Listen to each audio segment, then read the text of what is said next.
अस्सलाम वालेकुम, welcome to my channel Novel Stock. कैसे हैं आप सब लोग? उम्मीद करती हूँ सब खैरियत से होंगे। मुकम्मल नावल अनजाने हम आपकी खिदमत में हाजिर है। अगर आप मेरे चैनल पर नए हैं तो काइंडली चैनल को सब्सक्राइब करके कमेंट, लाइक और शेयर ज़रूर कीजिए। तो आइए नावल की तरफ चलते हैं। शादी हॉल में हर तरफ रौनक और चहल पहल थी। हर कोई खुश गपियों में मसरूफ़, कुछ मनचले हल्ला गुल्ला कर रहे थे। एकदम हॉल में सन्नाटा फैल गया, क्योंकि आने वाले शख्स को देखकर सबके चेहरे पर सकते के आसार थे। आने वाला कोई और नहीं, सैयद आलम शाह का पोता और सैयद फिरोज़ शाह का नवासा था। सब अपनी जगह हैरान थे। इतनी बड़ी जायदाद के मालिक, जिनके कितने ही रेस्टोरेंट और शॉपिंग मॉल थे, वो मामूली से मैरिज हॉल में क्या करने आए हैं? क्योंकि लड़की वालों के साथ तो इनका कोई ताल्लुक नहीं था। इस बात का जवाब सब जानने की कोशिश में थे। ये शादी नहीं हो सकती, क्योंकि मैं ये शादी नहीं होने दूंगा। खामोश फ़ज़ा में सैयद ज़ैनुल आबिदीन शाह की आवाज़ गूंजी। हॉल में हर तरफ चहमगोइयाँ होने लगीं कि लड़की तो बड़ी पर्दे वाली, शरीफ और नेक है, फिर भी देखो कैसे शादी वाले दिन तमाशा लगाया। पहले बता देती कि मुझे शादी नहीं करनी, माँ बाप की इज्जत का ख्याल कर लेती। वैसे ऐसी लगती तो नहीं थी। आप लोग ऐसा सोच भी कैसे सकते हैं? मैं इनको जानता ही नहीं और ना ही वो मुझे जानती हैं। उनकी आवाज़ को जब सैयद ज़ैनुल आबिदीन की ज़ोरदार आवाज़ ने चुप लगवाई थी। अगर नहीं जानते तो शादी रुकवाने क्यों आए हो? वो ख़वातीन फिर भी बाज नहीं आईं। इस बात का जवाब मैं दुल्हन के घर वालों को दूंगा, जबकि दुल्हन और उसके घर वाले तो अभी तक सदमे में थे। ऐसा नहीं था कि उनको अपनी बेटी पे भरोसा नहीं था, उनको अपनी बेटी पे यकीन था। वो तो ये समझने की कोशिश कर रहे थे कि क्या वजह है जो इतने बड़े आदमी को उनके घर शादी रुकने आना पड़ा। क्या वजह है जो आपको यहाँ आना पड़ा? जहाँ तक मैंने सुना है आप बहुत नेक और अच्छे इंसान हैं, आपको पूरा शहर जानता है। लड़की के वालिद चूँकि नरम तबीयत के और सुलझे हुए इंसान थे, वो स्टेज से उतरे और पूछा, मैं आपको वजह सबके सामने नहीं बता सकता अंकल, क्या आप मेरी बात अकेले में सुन सकते हैं? जैन शाह ने उनको कहा, ऐसी भी क्या बात है बेटा, आप मुझे परेशान कर रहे हैं? उन्होंने घबराते हुए पूछा, चले मेरे साथ, सब कुछ पता चल जाएगा। हॉल में एक ब्राइडल रूम के साथ बालकनी थी। दोनों अंदर दाखिल हुए। सैयद ज़ैनुल आबिदीन शाह ने कुछ चीज़ें उनके सामने रखीं और पास पड़ी कुर्सी पर बिठाया, कहीं सदमे से वो गिर ही ना जाए। फारूक साहब चूँकि पढ़े लिखे इंसान थे, वो जूझू सारी चीज़ें देखते गए। उनके चेहरे का रंग बदलता गया और होशो हवास काम करना ही छोड़ गए। अब मैं क्या करूं? बाहर सबको क्या जवाब दूंगा? क्या कहूंगा? ये शादी कैसे रोकूं? अपनी बेटी को कैसे बचाऊं? कैसे हिफाजत करूं मैं अपनी बेटी की? परेशानी से उनके कंधे झुक गए। आप परेशान ना हो, सब ठीक हो जाएगा। जैन शाह ने इन्हें तसल्ली दी। कैसे ठीक हो जाएगा? मेरी बेटी की शादी हो रही है। अगर बारात वापस चली गई तो इससे शादी कौन करेगा? बहुत बदनामी होगी, हर कोई मेरी बेटी को कसूरवार ठहराएगा। मैं क्या करूँ? कुछ समझ नहीं आ रहा।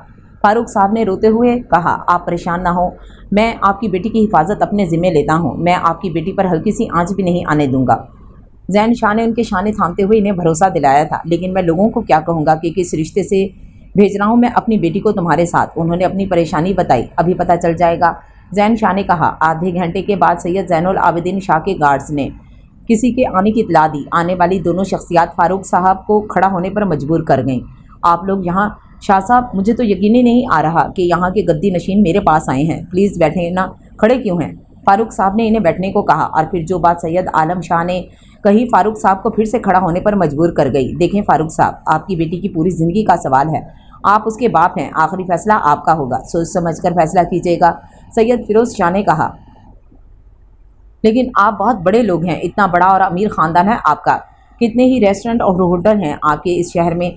आप तो जहाँ चाहें अपने पोते का रिश्ता कर सकते हैं, आपको कोई भी इनकार नहीं कर सकता। फिर मेरी बेटी से अपने पोते की शादी क्यों करना चाहते हैं? फारूक साहब ने अपने दिल की बात पूछी। आपकी बात अपनी जगह दुरुस्त है, लेकिन हमें अपने बेटे के लिए नेक, शरीफ, पर्देदार और मासूम लड़की चाहिए, और आपकी बेटी बिल्कुल वैसी है जैसी हमें अपने पोते के लिए चाहिए। सैयद आलम शाह ने कहा, हमारा पोता हमसे कोई बात भी नहीं छुपाता। वो काफ़ी दिनों से बहुत परेशान था, हमारे पूछने पर सब कुछ हमें बता दिया। मैं कैसे बचाऊं उस लड़की को? कुछ समझ नहीं आ रहा, क्या करूं? अब आप लोगों को बताया है, अब बताइए, बताओ क्या करूं? कुछ समझ नहीं आ रहा। अगर शादी रुकवाने जाऊं तो लड़की को बहुत बदनामी होगी, लोग तरह तरह के सवाल करेंगे, इस लड़की के किरदार पर उंगलियां उठेंगी और पूछेंगे इतना बड़ा आदमी क्यों शादी रुकवाने आया है और किस रिश्ते से ये लड़की को साथ लेकर जाएगा। और असल बात, अभी मंजर आम पर नहीं आनी चाहिए, नहीं तो बहुत बड़ा नुकसान हो जाएगा। उन्होंने जैन शाह के बोले अल्फाज दोहराए जो उस दिन जैन शाह ने दोनों को कहे थे।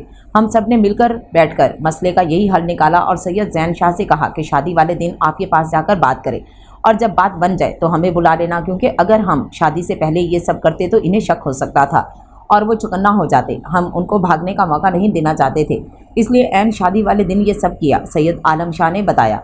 वो सब तो ठीक है, लेकिन बाहर जो मेहमान हैं और बाराती, इन सबको क्या जवाब देंगे?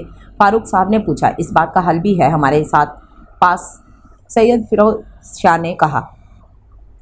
सब लोग बाहर आए तो हॉल में बहुत से लोग फजूल बातें बना रहे थे। कोई कुछ कह रहा था तो कोई कुछ। सब इनको इकट्ठा देखकर चुप हो गए, क्योंकि इतने बड़े लोगों से वो कुछ नहीं कह सकते थे। हम आप सबसे माजरत चाहते हैं, ये शादी नहीं हो सकती, क्योंकि ये बच्ची मेरे पोते के निकाह में है, सैयद आलम शाह ने सबको जवाब दिया। लोग तो सुन कर हैरान ही रह गए। अगर इस लड़की का निकाह हो गया था तो ये दोबारा निकाह क्यों करवा रहे हैं? ये तो बहुत बड़ा गुनाह है। निकाह पर निकाह तो बहुत बड़ा गुनाह है। फारूक साहब इतना बड़ा गुनाह कैसे कर सकते हैं? दूल्हे की मां बोली। फारूक साहब इस निकाह के बारे में नहीं जानते, फिरोज शाह ने बताया। ऐसे कैसे हो सकता है? लड़की के बाप को निकाह का पता ना हो? तो ये तो पहली दफ़ा सुना है। वो फिर से बोली। इसलिए क्योंकि बच्ची का निकाह उसके दादाजान ने करवाया था, वो भी बचपन में जब वो 8 साल की थी, इसलिए लड़की के वालिद कुछ नहीं जानते, आलम शाह ने बताया। अगर लड़की का निकाह बचपन में हुआ था तो अब तक आप कहाँ थे और उसके दादा आपसे से क्या ताल्लुक था? दूल्हे की मां बोली। वो मेरा और सैयद फिरोज शाह का कॉलेज के ज़माने का दोस्त था। वो बहुत अरसा हमारे साथ रहा। हमारी दोस्ती बहुत गहरी हो गई। इसी दोस्ती को मजबूत करने के लिए हमने अपने बच्चों का निकाह कर दिया और सबको मना कर दिया कि घर वालों को कोई नहीं बताएगा, बच्चों को भी नहीं, क्योंकि हम चाहते थे जब बच्चे बड़े हो जाएंगे तो सबको ही बता देंगे। और जहाँ तक बात है, हम इतना अरसा कहाँ थे, हम कारोबार में मसरूफ़ हो गए थे, आना जाना बहुत कम हो गया। और हमारा पोता हायर स्टडी के लिए ऑस्ट्रेलिया चला गया, 2 माह पहले वापस आया। हमने सैयद जैन शाह को सब बता दिया और उसको पता करने को कहा, और हमें पता चला कि बच्ची की शादी हो रही है, इसलिए हम आ गए, सैयद आलम शाह ने बताया। दूल्हे की माँ बाप लड़ झगड़ कर बातें सुनाकर चले गए। फिर करीबी रिश्तेदारों के अलावा सबको भेजकर निकाह करवाया गया। निकाह के आधे घंटे बाद सैयद आलम शाह ने फारूक साहब से रुखसती की इजाज़त दी और अपनी गाड़ियों में अपने सैयद विला की तरफ रवाना हो गए। गाड़ी गेट के आगे रुकी। गेट खुलने के बाद गाड़ियां राहदारी से अंदर बढ़ीं। वो घर कम महल ज़्यादा लग रहा था और खूबसूरती में अपनी मिसाल आप। गाड़ियां आगे पीछे रुकी। दुल्हन के इस्तकबाल के लिए काफ़ी मुलाजमाएं दरवाजे पे खड़ी थीं, क्योंकि घर में कोई औरत नहीं थी, इसलिए सारा इंतजामात सैयद आलम शाह और सैयद फिरोज शाह ने खुद अपनी निगरानी में करवाए थे। इसलिए इनके घर में काफ़ी अरसे बाद कोई औरत आ रही थी, वो भी उनके लाडले बेटे की दुल्हन। तो उन्होंने पूरे घर को दुल्हन की तरह सजा दिया। दुल्हन का बहुत खूबसूरती से इस्तकबाल किया गया और खूबसूरत से हॉल में बिठाया गया। जो कमरा दुल्हन के लिए तैयार किया है, इनको वहाँ ले जाएं ताकि बच्ची आराम कर ले, और खाना भी रूम में दे दीजिएगा। पता नहीं कब का खाना खाया हुआ है, सैयद आलम शाह ने बुआ से कहा। कपड़े तब्दील कर लें बीबी जी, तब तक मैं आपके लिए खाना लेकर आती हूँ। मुलाजमा ने उसे इसका कमरा दिखाया और कपड़े देकर कहा। नूरे सबा ने पूरे कमरे को देखा और कपड़े लेकर बाथरूम चली गई। फ्रेश होकर वजू किया और जायनमाज के लिए मुलाजमा का इंतजार करने लगी। लग्जरी कमरा था, हर चीज़ बहुत कीमती और खूबसूरत थी। कमरे की एक साइड पर बहुत खूबसूरत और स्टाइलिश वार्डरोब बनी हुई थी। दरमियान में बड़ा बेड और उसके सामने खिड़की थी जिस पर नेट के पर्दे लगे हुए थे, और दाएं जाने डिसेंट सा सोफ़ा रखा हुआ था। इतनी देर में मुलाजमा आ गई। उसने खाने वाली ट्रॉली सोफे के पास रखी और मेज़ पर खाना लगाया, और नज़र जैसे ही नूरे सबा पर गई तो वहीं जम गई। नूरे सबा थोड़ी तज़ब्ज़ुब का शिकार हुई और सोच रही थी कि ये मुलाजमा ऐसे क्यों दिख रही है। उसने मुलाजमा से पूछा तो वो होश में आई। बीबी जी, आप तो बिल्कुल चांद का टुकड़ा हैं, कितनी खूबसूरत हैं आप। हमारे छोटे साहब के साथ सजती हैं, वो बहुत अच्छे हैं और माशाल्लाह खूबसूरत भी बहुत हैं। आपकी जोड़ी बहुत खूबसूरत है, अल्लाह नज़र बद से बचाए। बुआ जी ने उसकी दिल से तारीफ़ की थी। अब आप खाना खाएं, मैं आके बर्तन ले जाऊंगी। आपको कुछ चाहिए हो तो बता दें। जी हाँ बुआ, जाए नमाज चाहिए थी, नमाज़ पढ़नी है, नूरे सबा ने धीमी आवाज़ में जवाब दिया। बीबी जी, आप कितना धीमा और मीठा बोलती हैं। बुआ तो नूरे सबा की धीमी आवाज़ सुनकर ही निहाल हो रही थी। नूरे सबा ने खाना खाया। बुआ बर्तन समेट कर वापस ले गई। फिर उसने नमाज़ पढ़ी और दुआ मांगने के लिए हाथ उठाए तो कुछ समझ ना आया क्या मांगे, तो अपनी किस्मत का फैसला अल्लाह के सुपुर्द कर दिया और सोने के लिए लेट गई। सुबह उठकर उसने वजू किया। नमाज पढ़कर कुरान पाक की तिलावत करने के बाद समझ नहीं आया बाहर कैसे जाए। थोड़ी देर बाद दरवाजे पर दस्तक हुई। बुआ उसका नाश्ता लेकर आई। नाश्ते से फारिग हुई तो सैयद आलम शाह कुछ मुलाजमों के साथ अंदर आए, जिनके हाथ में शॉपिंग बैग थे। अस्सलाम वालेकुम, कैसी हैं बेटा आप, कोई परेशानी तो नहीं हुई? दादा जान ने पूछा। नहीं, कुछ भी नहीं चाहिए, नूर बोली। हम सैयद जैन शाह के दादा हैं, तो इस लिहाज से आपके भी दादा। आज से आप हमें दादा जान कहेंगी। और आप सोच रही होंगी कि कोई औरत नहीं आपसे मिलने, तो इस घर में कोई औरत नहीं है। हम 3 लोग रहते हैं इस घर में, सैयद जैन शाह, उसके नाना और मैं। अब आप हमारी छोटी सी फैमिली में शामिल हो गई हैं और ये सब आपके वलीमे की शॉपिंग है। सब कुछ देख लें, अगर कोई चीज़ रह गई हो या नापसंद आए तो बता दीजिएगा, हम चेंज करवा देंगे। आलम शाह ने उसके सर पर हाथ रखते कहा। हम आपको अपनी फैमिली से इंट्रोड्यूस करवाना चाहते हैं। अचानक शादी की वजह से किसी को बता नहीं सके, इसलिए 2 दिन बाद वलीमा रखा है। आपको भी इस हादसे से बाहर निकलने का टाइम मिल जाएगा। आपको इस कमरे में ठहराया भी इसीलिए है। वलीमे के बाद आपकी प्रॉपर रुखसती की जाएगी और आपको आपके असल कमरे में ले जाया जाएगा। तब तक अपना घर देखें, दिल भी बहल जाएगा और बोर भी नहीं होंगी। मैंने बुआ से कह दिया है, वो आपको सारा घर दिखा देंगी। कुछ भी चाहिए हो तो बेटा शर्माना नहीं, ये आपका अपना घर है। सैयद आलम शाह ने नूरे सबा के सर पर प्यार दिए। घर देखने में उसको 2 घंटे लगे। बुआ इसको किचन में ले आई। घर की तरह किचन भी इतना ही खूबसूरत था। जल्दी से खाना दे बुआ, देर हो रही है। सैयद जैनुल आबिदीन शाह की आवाज़ आई और बेध्यानी से दरवाजे में खड़ी नूर सबा से टकरा गया। इससे पहले वो गिरती जैन ने उसके बाजू से पकड़कर उसका रुख अपनी तरफ किया और जैसे ही नज़र मुकाबिल चेहरे पर पड़ी, नज़र हटाना ही भूल गया। बड़ी बड़ी काली आंखें जिनमें भरकर काजल लगाया गया था, मोटी नाक जिसमें छोटा सा लौंग पहना हुआ था, बारीक पतले होंठ, वो तो भूल ही गया था कि कहाँ खड़ा है और क्यों खड़ा है। और नूरे सबा तो सुनसी हो गई कि अचानक हुआ क्या है, और जब होश आया तो हाथ छुड़वाकर भाग खड़ी हुई। हाथ छुड़ाने से जैन शाह भी होश में आया और देखा तो बुआ मुस्कुराकर देख रही थी। वो बुआ की बहुत इज्जत करता, क्योंकि एक तो इनकी उम्र ज़्यादा है और वो पिछले 30 बरस से यहाँ काम कर रही हैं, इसलिए वो बुआ उसे हर बात कर लेता था और थोड़ी बहुत शरारत भी कर लेता था। इसलिए उसने बुआ से पूछा, ये लड़की कौन है बुआ? किचन में खड़ी क्या कर रही? उसने पूछा, क्यों मजाक कर रहे हो छोटे शाह जी, आपको नहीं पता ये कौन है? उन्होंने समझा शायद शरारत कर रहा है। बुआ, मैं सच में नहीं जानता, इसलिए तो आपसे पूछ रहा हूँ, उसने उलझते हुए पूछा। अपनी वोटी को नहीं पहचानते आप? उन्होंने सवालिया अंदाज में कहा। क्या कह रही हैं आप? वह हैरत से बोला, सच कह रही हूँ मैं, बीवी है आपकी और आपने पहचाना ही नहीं।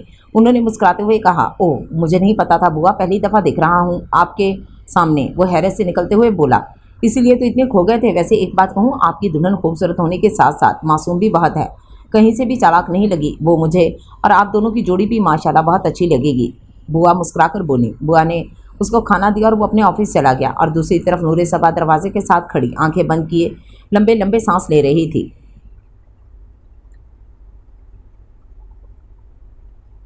सफ़ेद कॉटन के सूट में थोड़ी छोटी छोटी बड़ी आंखें, दरमियानी मूछें, लंबा कद। उसने आज दूसरी दफ़ा उसको देखा था। उसको अपनी किस्मत पर यकीन नहीं आ रहा था कि वो उसकी किस्मत में लिखा था जिसको पाने की हर लड़की ने ख्वाहिश की थी। नूरे सबा ने पहली दफ़ा उसको यूनिवर्सिटी के एनुअल फंक्शन में देखा था जिसमें वो चीफ गेस्ट था। वो अपनी दोस्तों के साथ हॉल में जा रही थी जहां आज का फंक्शन था। तुमने सुना आज चीफ गेस्ट कौन है? मैं तो इतनी एक्साइटेड हूँ, पता है ऑस्ट्रेलिया से पढ़कर आया है, खूबसूरत भी बहुत है, रोज़ खबरों में उसी का नाम और काम है। थोड़े अरसे में उसने अपना खुद का नाम बनाया है। हालांकि बहुत रईस ख़ानदान से ताल्लुक़ है उसका, दादा और नाना का ताल्लुक़ सियासत से है, फिर भी सब कुछ अपने बलबूते पर किया है, अपनी मेहनत से। नूरे सबा इन लड़कियों से पीछे थी, इसलिए सब बातें आसानी से सुन सकती थी। वो सब हॉल में दाखिल हुई तो सब अपनी अपनी जगह पर बैठ गईं। फंक्शन शुरू हो चुका था, सबकी ज़ुबान पर एक ही नाम था। फिर अचानक हॉल में शोर मच गया। मेहमान खसूसी का इस्तकबाल किया गया, इनको वीआईपी सीट पर बिठाया गया, इनामात तकसीम किए गए, फर्स्ट आने वालों को उनकी डिग्री दी गई। आखिर में पूरे शहर में टॉप करने वालों का नाम बुलाया गया।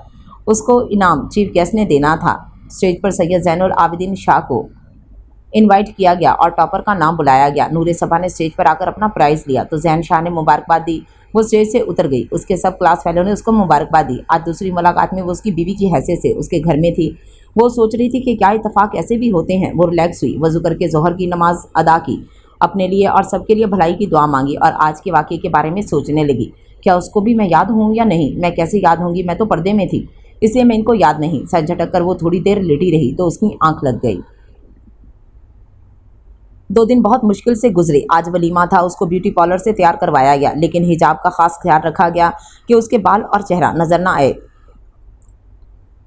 स्प्राइट कलर का खूबसूरत फ्रॉक जिसके गले, बाजू और घेरे पर गोल्डन और सुर्ख मोतियों का काम किया गया था, आंखों पर गोल्डन मेकअप और सुर्ख लिपस्टिक। वो इस कदर खूबसूरत लग रही थी कि देखने वाले हैरान ही रह जाएं।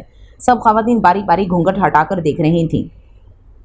Syed Zainul Abidin Shah of white suit के ऊपर गोल्डन वास्केट पहने हॉल में दाखिल हुआ। सलाम के बाद नूरे सबा के पास आके बैठा। आप आराम से बैठ जाएं, थोड़ी देर बाद हम लेडीज़ की तरफ चलेंगे। वो उसकी बेचैनी नोट कर चुका था। लेडीज़ जो कि यहाँ भी थीं, पर मॉडर्न फैमिलीज़ की। बाकी लेडीज़ जो पर्दा करती थीं और फैमिली की ख़वातीन वो दूसरी तरफ थीं। सैयद घराना चूँकि पर्दे का पाबंद था, इसलिए ख़वातीन के अलहदा इंतजाम करवाए गए थे। सैयद जैनुल आबिदीन के नाना और दादा दोनों स्टेज पर आए।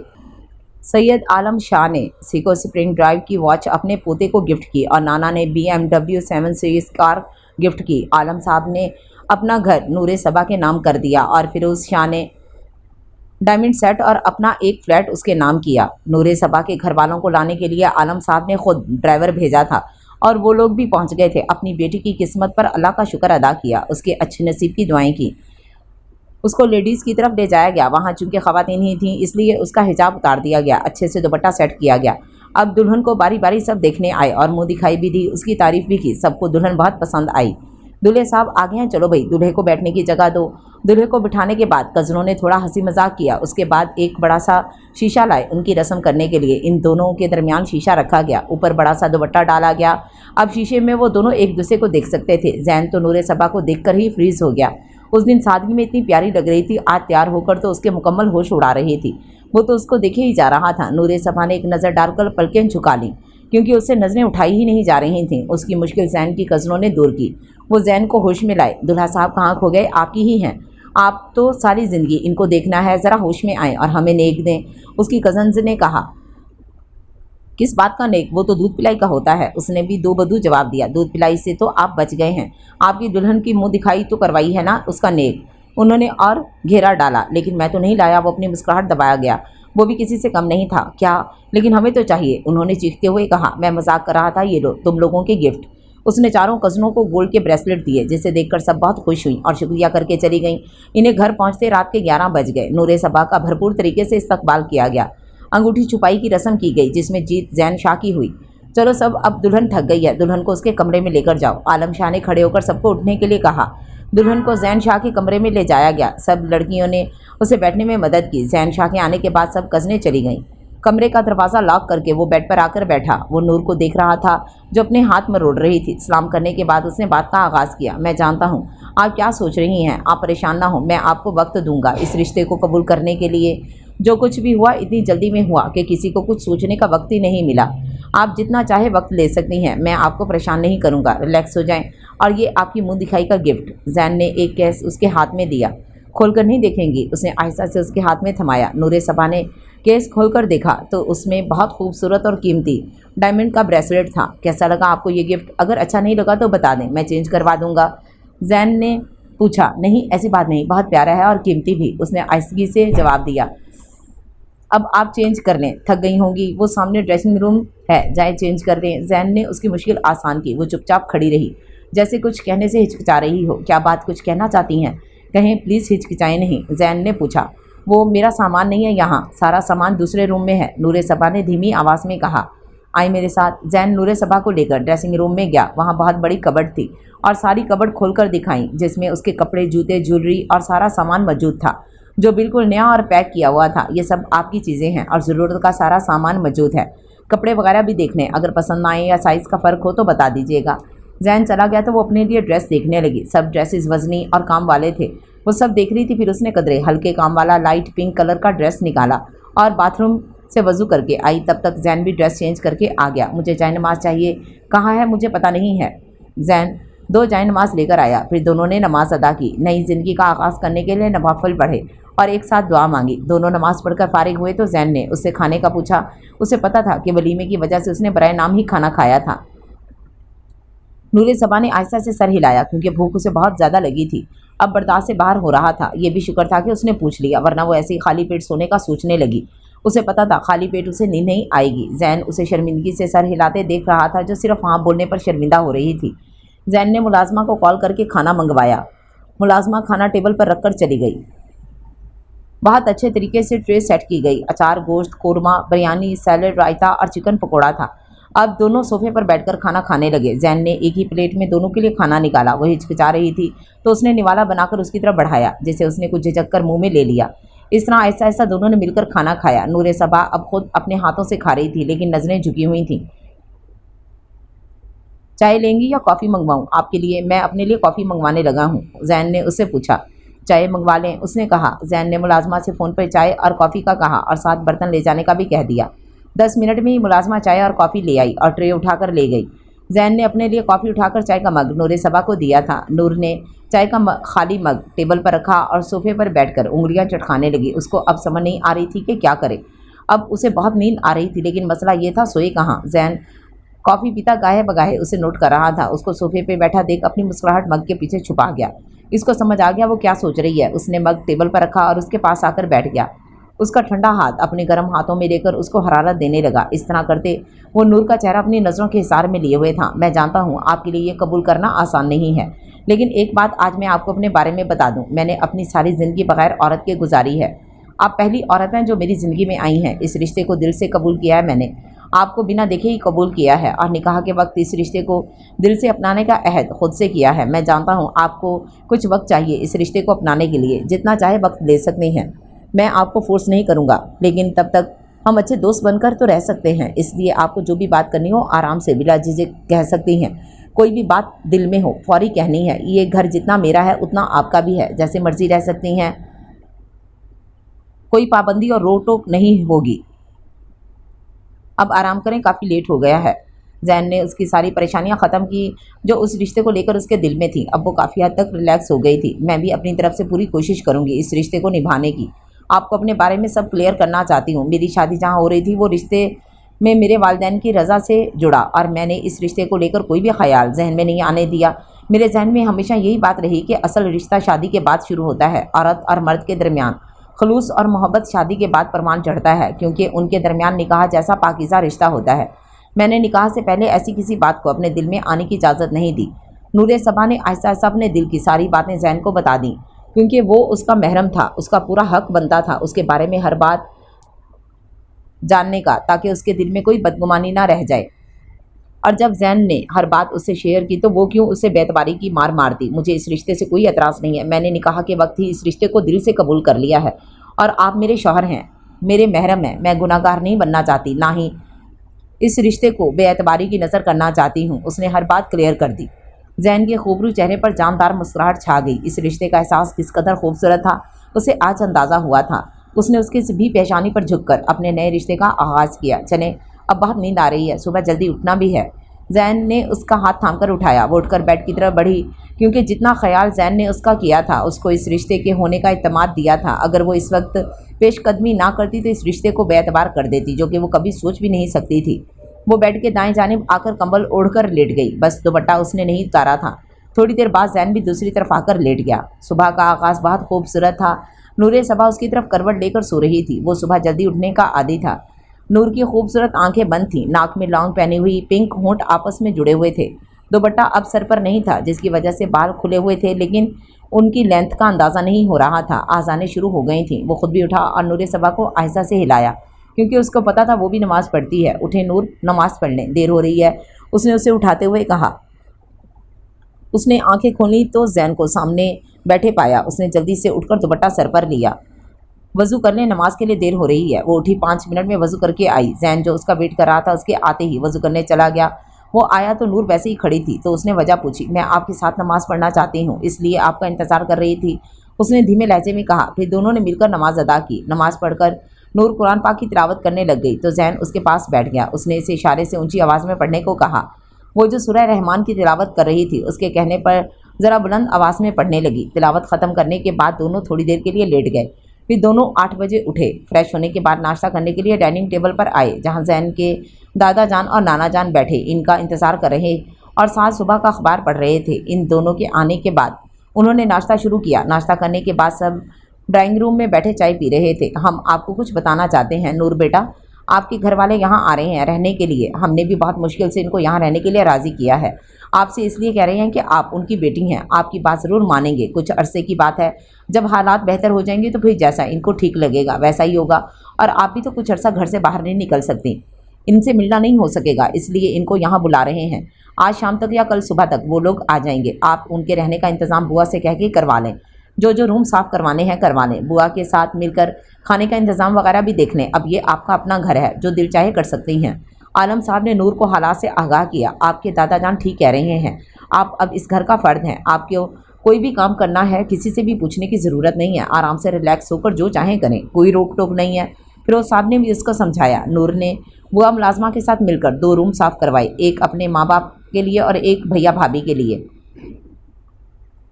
उनका एक ही बेटा था अफान, जो कि नूर के साथ बहुत अटैच था। वो 2 साल का था और समझदार और शरारती था।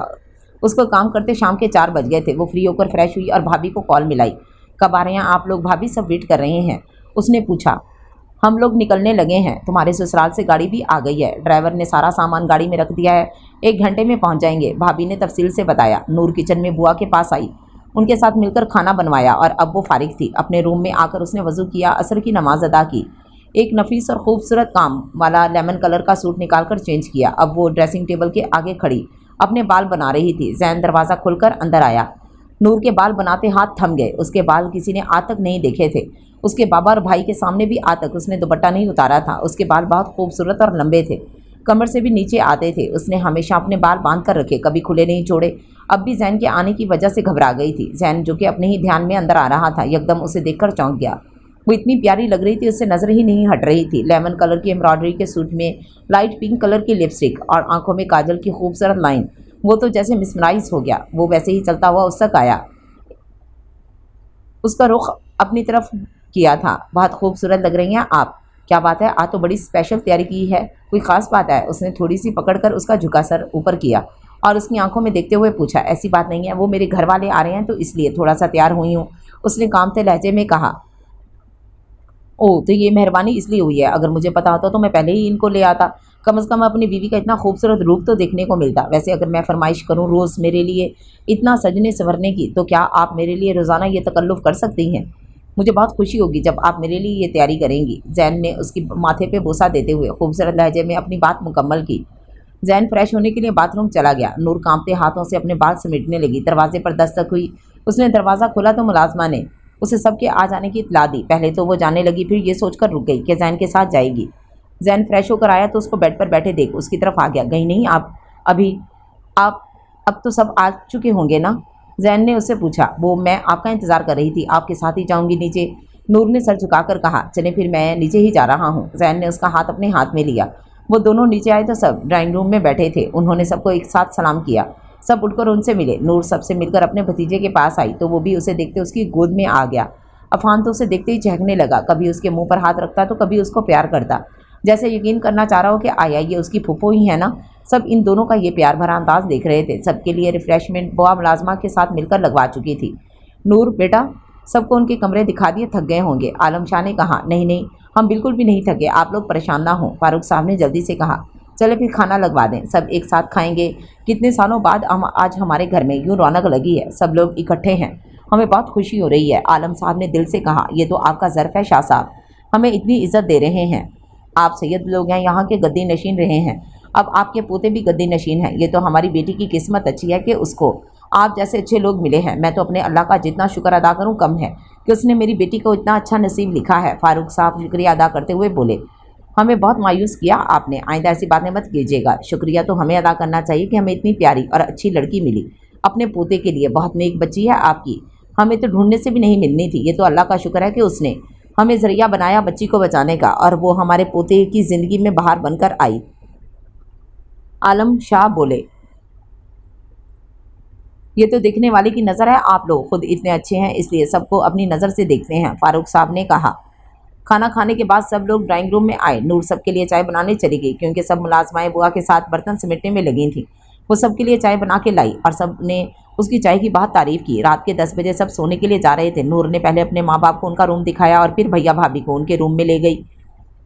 तुम्हारा घर तो बहुत ही खूबसूरत है नूर, बहुत खुशकिस्मत हो तुम, तुम्हारे ससुराल वाले भी बहुत अच्छे हैं, भाभी इश्तियाक से बोली। घर का मुझे नहीं पता लेकिन दादा जान और नाना जान बहुत ही अच्छे हैं, मेरा बहुत ख्याल रखते हैं, बिल्कुल बेटी की तरह, वो बोली। और आपके शाह नामदार क्या वो अच्छे नहीं हैं, तुम्हारा ख्याल नहीं रखते? भाभी ने शरारत से कहा। ऐसी तो कोई बात नहीं है भाभी, वो भी बहुत अच्छे हैं, वो शर्म से सर झुकाकर बोली। ओए होए, क्या बात है भाई तुम्हारे वो?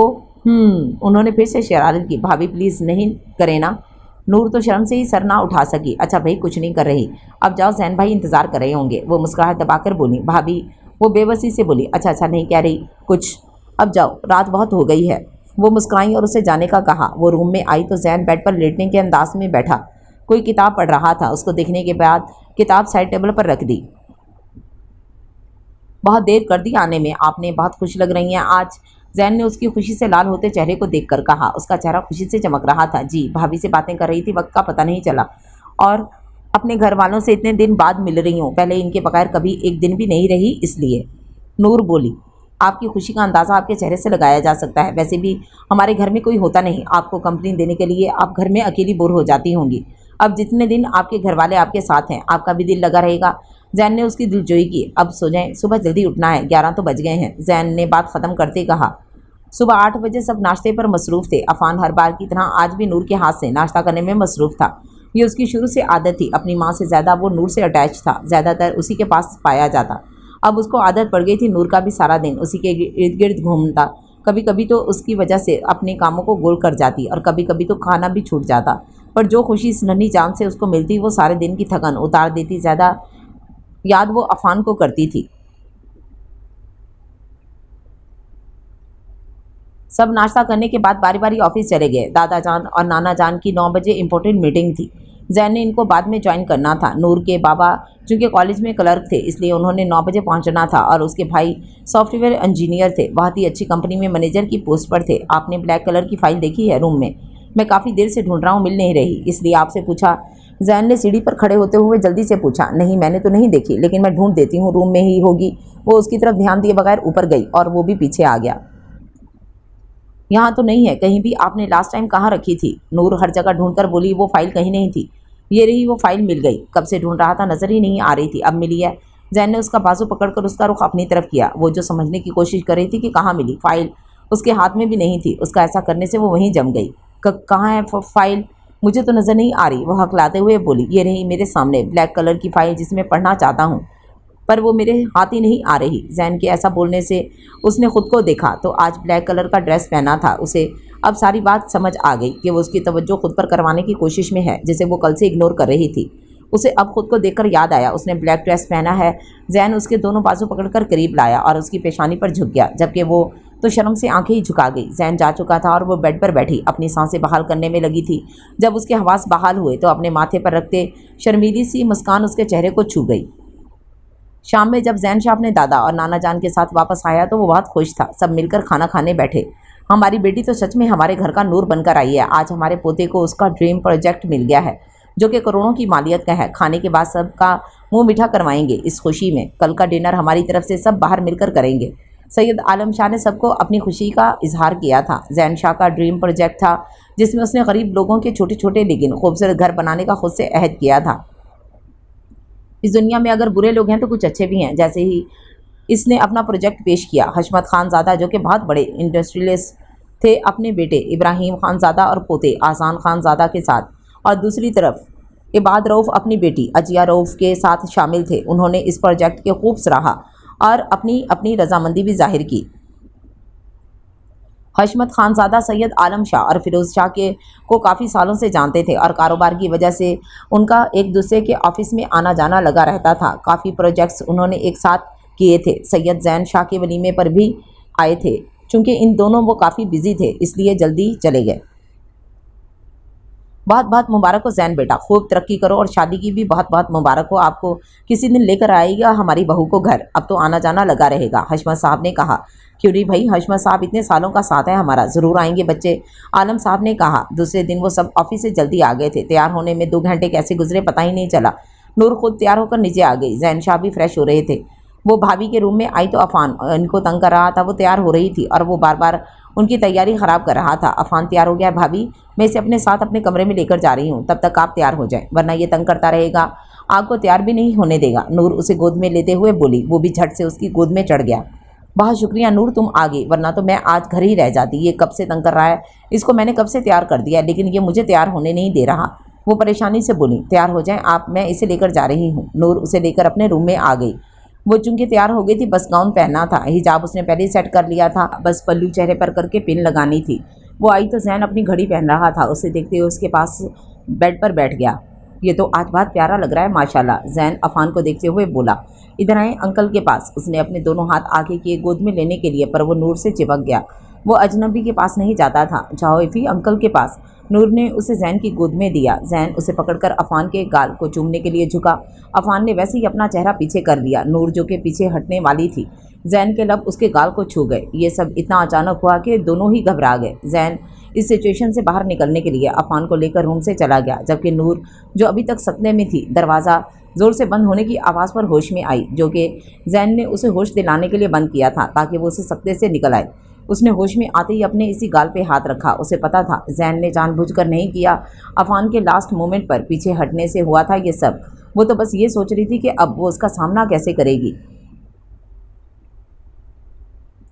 ये तो आपका ज़र्फ़ है शाह साहब, हमें इतनी इज्जत दे रहे हैं। आप सैयद लोग हैं, यहाँ के गद्दी नशीन रहे हैं, अब आपके पोते भी गद्दी नशीन हैं। ये तो हमारी बेटी की किस्मत अच्छी है कि उसको आप जैसे अच्छे लोग मिले हैं। मैं तो अपने अल्लाह का जितना शुक्र अदा करूँ कम है कि उसने मेरी बेटी का इतना अच्छा नसीब लिखा है। फ़ारूक साहब शुक्रिया अदा करते हुए बोले, हमें बहुत मायूस किया आपने, आइंदा ऐसी बातें मत कीजिएगा। शुक्रिया तो हमें अदा करना चाहिए कि हमें इतनी प्यारी और अच्छी लड़की मिली। अपने पोते के लिए बहुत नेक बच्ची है आपकी, हमें तो ढूंढने से भी नहीं मिलनी थी। ये तो अल्लाह का शुक्र है कि उसने हमें ज़रिया बनाया बच्ची को बचाने का।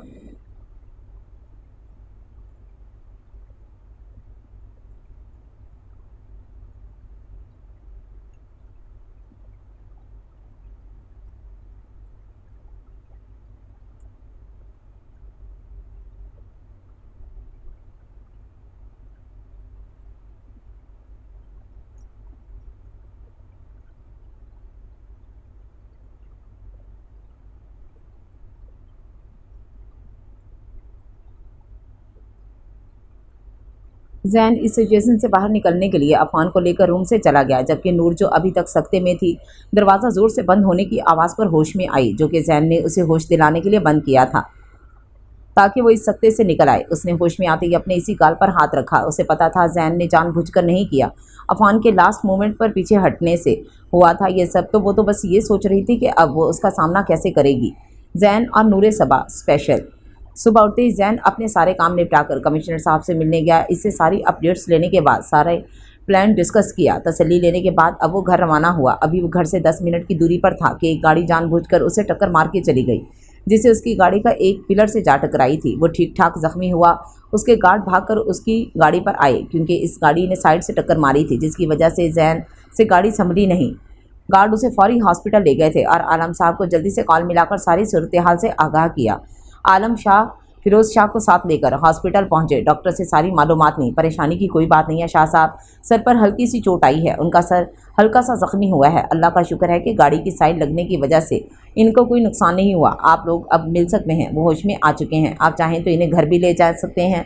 डॉक्टर ने इन्हें तसल्ली देते हुए घर ले जाने के लिए कहा। वो दोनों जैन के पास गए तो वो टिक लगाकर बैठा था। उसके सर पर मामूली सी चोट आई थी। वो दोनों उसके पास जाकर बैठे। ये सब क्या है जैन, कैसे हुआ ये? इसलिए आपको गाड़ी खुद चलाने से मना करते हैं, लेकिन आप अपने शौक की वजह से बात नहीं आते। देखें अब अपना हाल, इसलिए मना करते थे। खुदा ना खास्ता अगर तुम्हें कुछ हो जाता तो हम दोनों का क्या होता? हमारा तो आपके सिवा कोई है ही नहीं। आप ही हम दोनों के जीने की वजह हैं। आपको कुछ हो गया तो हमारा क्या होगा? आलम साहब ने उसके माथे पर हाथ रखते कहा, जबकि फिरोज़ शाह चुप थे, जैसे इससे नाराज़ हों। मैं बिल्कुल ठीक हूँ, आप दोनों परेशान ना हों। देखें आपके सामने बैठा हूँ, बस सर पर हल्की सी चोट लगी है। जैन ने इन्हें तसल्ली दी। ठीक है, अब घर चलते हैं। हमने नूर को कुछ नहीं बताया, वो आपको ऐसे दिखेगी परेशान हो जाएगी, बहुत हसास बच्ची है वो। फिरोज़ साहब ने कहा, ये सब हुआ कैसे? जितना तक मैं आपको जानता हूँ आप गाड़ी एहतियात से चलाते हैं। फिरोज़ साहब ने पूछा। हम घर वापस आ रहे थे, सब गाड़ियाँ साइड से गुजर रही थी कि एक गाड़ी गुजरते एक साइड से मेरी गाड़ी से हिट कर गई। ये सब इतना अचानक हुआ कि गाड़ी कंट्रोल में नहीं आई और पिलर से टकरा गई, जिससे मेरा सर स्टीयरिंग से टकराया। जितना मैं समझा हूँ ये एक्सीडेंट प्रॉपर प्लान के तहत हुआ है, जानबूझकर मेरी गाड़ी से टक्कर मारी गई है। जैन ने बताया। हमें भी ऐसा ही लग रहा है, आप परेशान ना हो, हम सब देख लेंगे। अब हम अपने तरीके से सब हैंडल करेंगे। अब आप अकेले नहीं, हम दोनों आपके साथ हैं। फिरोज़ शाह ने कहा, घर चलते हैं, आप 2 दिन रेस्ट करना, उसके बाद सोचते हैं क्या करना है। मेरा एक दोस्त कर्नल है, इससे भी बात करते हैं, उसके बाद कुछ करते हैं। आलम शाह ने कहा। वो घर पहुंचे तो शाम के 6 बज रहे थे। सब अभी ड्राइंग रूम में ही बैठे, सबके आने का इंतज़ार कर रही थी। डिनर सब इकट्ठे ही करते। जब वो दोनों जैन को लेकर अंदर आए तो उसे ज़ख्मी हालत में देखकर सबके हवास काम करना ही छोड़ गए। सब जैन की तरफ भागे। ये सब कैसे हुआ शाह साहब, क्या हुआ है इन्हें? फारूक साहब ने हवास बाख्ता होते पूछा। आप लोग परेशान ना हो, मामूली सी चोट है, कल तक ठीक हो जाएगी, डॉक्टर ने तसल्ली दी थी। आलम साहब ने कहा। कैसे परेशान ना हो, कपड़ों पर भी कैसे खून के धब्बे लगे हैं, ये सब हुआ कैसे? फारूक साहब ने पूछा। इनसे गाड़ी डिसबैलेंस हो गई और सर स्टीयरिंग पर लगने से हल्की सी चोट लगी, फिरोज़ साहब ने बताया। आप हम लोगों से कुछ छुपा रहे हैं, ये सब हम लोगों की वजह से हुआ है। हमें बचाने के लिए आप अपने पोते की ज़िंदगी क्यों खतरे में डाल रहे हैं? हम लोग कल ही यहाँ से चले जाएंगे और हम नहीं चाहते हमारी वजह से आपका आखिरी सहारा भी आपसे दूर हो। फारूक साहब ने कहा। आप परेशान क्यों हो रहे हैं? दरअसल वो लोग ये सब बौखलाहट की वजह से कर रहे हैं, क्योंकि हमारे असर शौक़ की वजह से हम जल्दी उन तक पहुंच गए हैं। इन्हें अंदाज़ा नहीं था कि इतनी जल्दी हम उन तक पहुंच जाएंगे। ये सब भी उन्होंने हमें डराने के लिए किया है ताकि हम पीछे हट जाएं। वैसे भी आपको लगता है कि हम आप लोगों को इन हालात में अकेला छोड़ देंगे, तो ये आपकी गलतफहमी है। आप लोग जानते हैं कि हमारी यही छोटी सी फैमिली है। अब आप लोग हमारी फैमिली में शामिल हो चुके हैं, आप लोग हमारी फैमिली का हिस्सा हैं। आलम साहब ने कहा। आदिल बेटा, आप जैन को उनके कमरे में छोड़कर आएँ। जैन, आपने नहाने से परहेज़ करना है आज। आलम साहब ने आदिल से कहते हुए जैन को हदायत दी, क्योंकि वो उसके नेचर को जानते थे। नूर जो कि बेड पर बैठी पानी पी रही थी, दरवाज़ा खुलने पर चौंकी और जैन को इस हालत में देखते ही उसके हाथ से ग्लास छूटकर गिरा और टुकड़े टुकड़े हो गया। उसकी आंखों में रवानी से आंसू जारी हुए और वहीं खड़ी जम गई। आदिल, जो कि नूर के इस रिएक्शन से वाकिफ था, इसे लेकर जैन के पास आया। छोटे शाहजी बिल्कुल ठीक है नूर, बस सर पर हल्की सी चोट आई है। नहीं यकीन आ रहा तो खुद छूकर देख लो, तुम्हारे सामने बिल्कुल ठीक खड़े हैं। आदिल ने होश दिलाने के लिए जैन के पास लाकर खड़ा किया। आप परेशान न हो, ये शुरू से ऐसी है, किसी को तकलीफ में देखकर ऐसे ही जम जाती है। हमें मरीज़ को छोड़कर इसे संभालना पड़ता है, क्योंकि फिर ये सांस भूल जाती है और अपनी तबीयत ख़राब कर लेती है। आदिल ने उसे आगाह किया और ख़ुद कमरे से चला गया। रूम ऑटोमेटिक लॉक्ड हो गया था। नूर, इधर देखिए, मैं बिल्कुल ठीक हूँ, आपके सामने हूँ। अगर कुछ होता तो क्या डॉक्टर मुझे हॉस्पिटल से जल्द डिस्चार्ज करते? जैन ने उसे कंधों से थामा। बात तो करें, आप मुझे परेशान कर रही हैं। मैं आपके सामने खड़ा हूँ, देखें मुझे कुछ भी नहीं हुआ। जैन ने उसे झंझोड़ा तो वो होश में आई। आपको क्या हुआ है? ये चोट कैसे आई? ठीक तो है ना, बताएं मुझे। नूर हकलाते हुए उसके ज़ख्म को छूकर देखने लगी, जैसे तसल्ली करना चाह रही हो कि वो ठीक है या नहीं। इधर बैठें, पानी पिएं और मेरी बात गौर से सुने। मैं बिल्कुल ठीक हूँ, मुझे कुछ भी नहीं हुआ। बस गाड़ी मोड़ते वक्त हल्का सा झटका लगा और सर स्टीयरिंग को छू गया। हल्की सी चोट है, डॉक्टर ने कहा है कि कल तक ठीक हो जाएगी। जैन ने उसे पानी पिलाते तसल्ली दी। यहाँ लेटें आप, मैं आपके लिए हल्दी वाला दूध और मेडिसिन लेकर आती हूँ, आप आराम करें। उठते हुए बोली, यहाँ बैठें, मुझे इस वक्त किसी भी चीज़ की ज़रूरत नहीं है। मैंने मेडिसिन भी ले ली है, बस भूख लग रही है और वो अभी मुलाजमा रूम में दे जाएगी। आप सिर्फ रूम में रहें, मैं बिल्कुल ठीक हूँ। जैन ने उसे अपने पास बिठाते कहा। मुझसे वादा करें जैन, हमेशा अपना ख्याल रखेंगे। मुझसे किसी भी छोटी सी भी तकलीफ़ नहीं देखी जाती। शुरू से ही जब मैं किसी ज़ख्मी को देखती या तकलीफ़ में देखती तो मुझे कुछ समझ नहीं आता मैं क्या करूं। मेरे हाथ पांव जैसे जम जाते और पाँव में ताकत ही नहीं होती कि उसके पास जा सकूं। नूर ने जैन से कहा, ऐसा कब से होता है आपके साथ? कोई तो वजह होगी। जैन ने इस्तफसार किया। जी है वजह, मैं 6 साल की थी जब पापा मुझे बाइक पर स्कूल छोड़ने जा रहे थे। मैंने अपनी आंखों से एक्सीडेंट होते देखा। जिनका एक्सीडेंट हुआ था वो मौका पर ही दम तोड़ गए और हर तरफ खून ही खून था। वो लम्हा आज भी मुझे नहीं भूलता, इसलिए मैं ऐसे रिएक्ट करती हूँ। नूर ने बताया। परेशान ना हो, सब ठीक है, बस अल्लाह से दुआ किया करें, सब ठीक हो जाएगा। जैन ने तसल्ली दी। मुझे कोई इजी सी शर्ट निकाल दे, मैं चेंज कर लूँ, बहुत उलझन हो रही है इस शर्ट में। जैन ने उसका ध्यान बटाने के लिए कहा। सॉरी मैंने ध्यान ही नहीं दिया, आपको तो घबराहट हो रही होगी, मैं अभी शर्ट लेकर आती हूँ। नूर शर्ट लेकर आई। नहाइएगा नहीं आप, अभी ज़ख्म कच्चे हैं, पानी लगने से ख़राब हो जाएगा। जैन उसे शर्ट ले बाथरूम में जाने लगा तो वो जल्दी से बोली, मैं बस मुंह धोकर आ जाऊँगा, आप परेशान ना हो, डॉक्टर ने मुझे मना किया नहाने से। जैन ने उसे बताया। वो बाथरूम से वापस आया तो शर्ट उसके हाथ में थी। आपने शर्ट क्यों नहीं चेंज की? नूर ने पूछा। बाजू में बहुत दर्द हो रहा है, लगता है गाड़ी को झटका लगने से बाजू में तकलीफ हो रही है। हरकत नहीं कर रहा हाथ, मुंह भी इतनी मुश्किल से धोया है। जैन ने बाजू दबाते हुए बोला। क्या हुआ, ज़्यादा दर्द हो रहा है? पहले क्यों नहीं बताया? मैं आपके साथ चलती, मुझे आवाज़ दे देते, आपकी हेल्प कर देती। इधर सोफे पर बैठें, नूर जल्दी से बोली। जैन सोफे पर बैठा तो नूर उसके सामने आकर बैठ गई। आहिस्ता आहिस्ता कांपते हाथों से उसकी शर्ट के बटन खोलने शुरू किए। वो इसकी तरफ देख भी नहीं रही थी, पलकें भी लरज रही थीं, लेकिन वो उसे तकलीफ भी नहीं देख सकती थी, इसलिए अपनी शर्म भुलाए उसकी हेल्प करने लगी।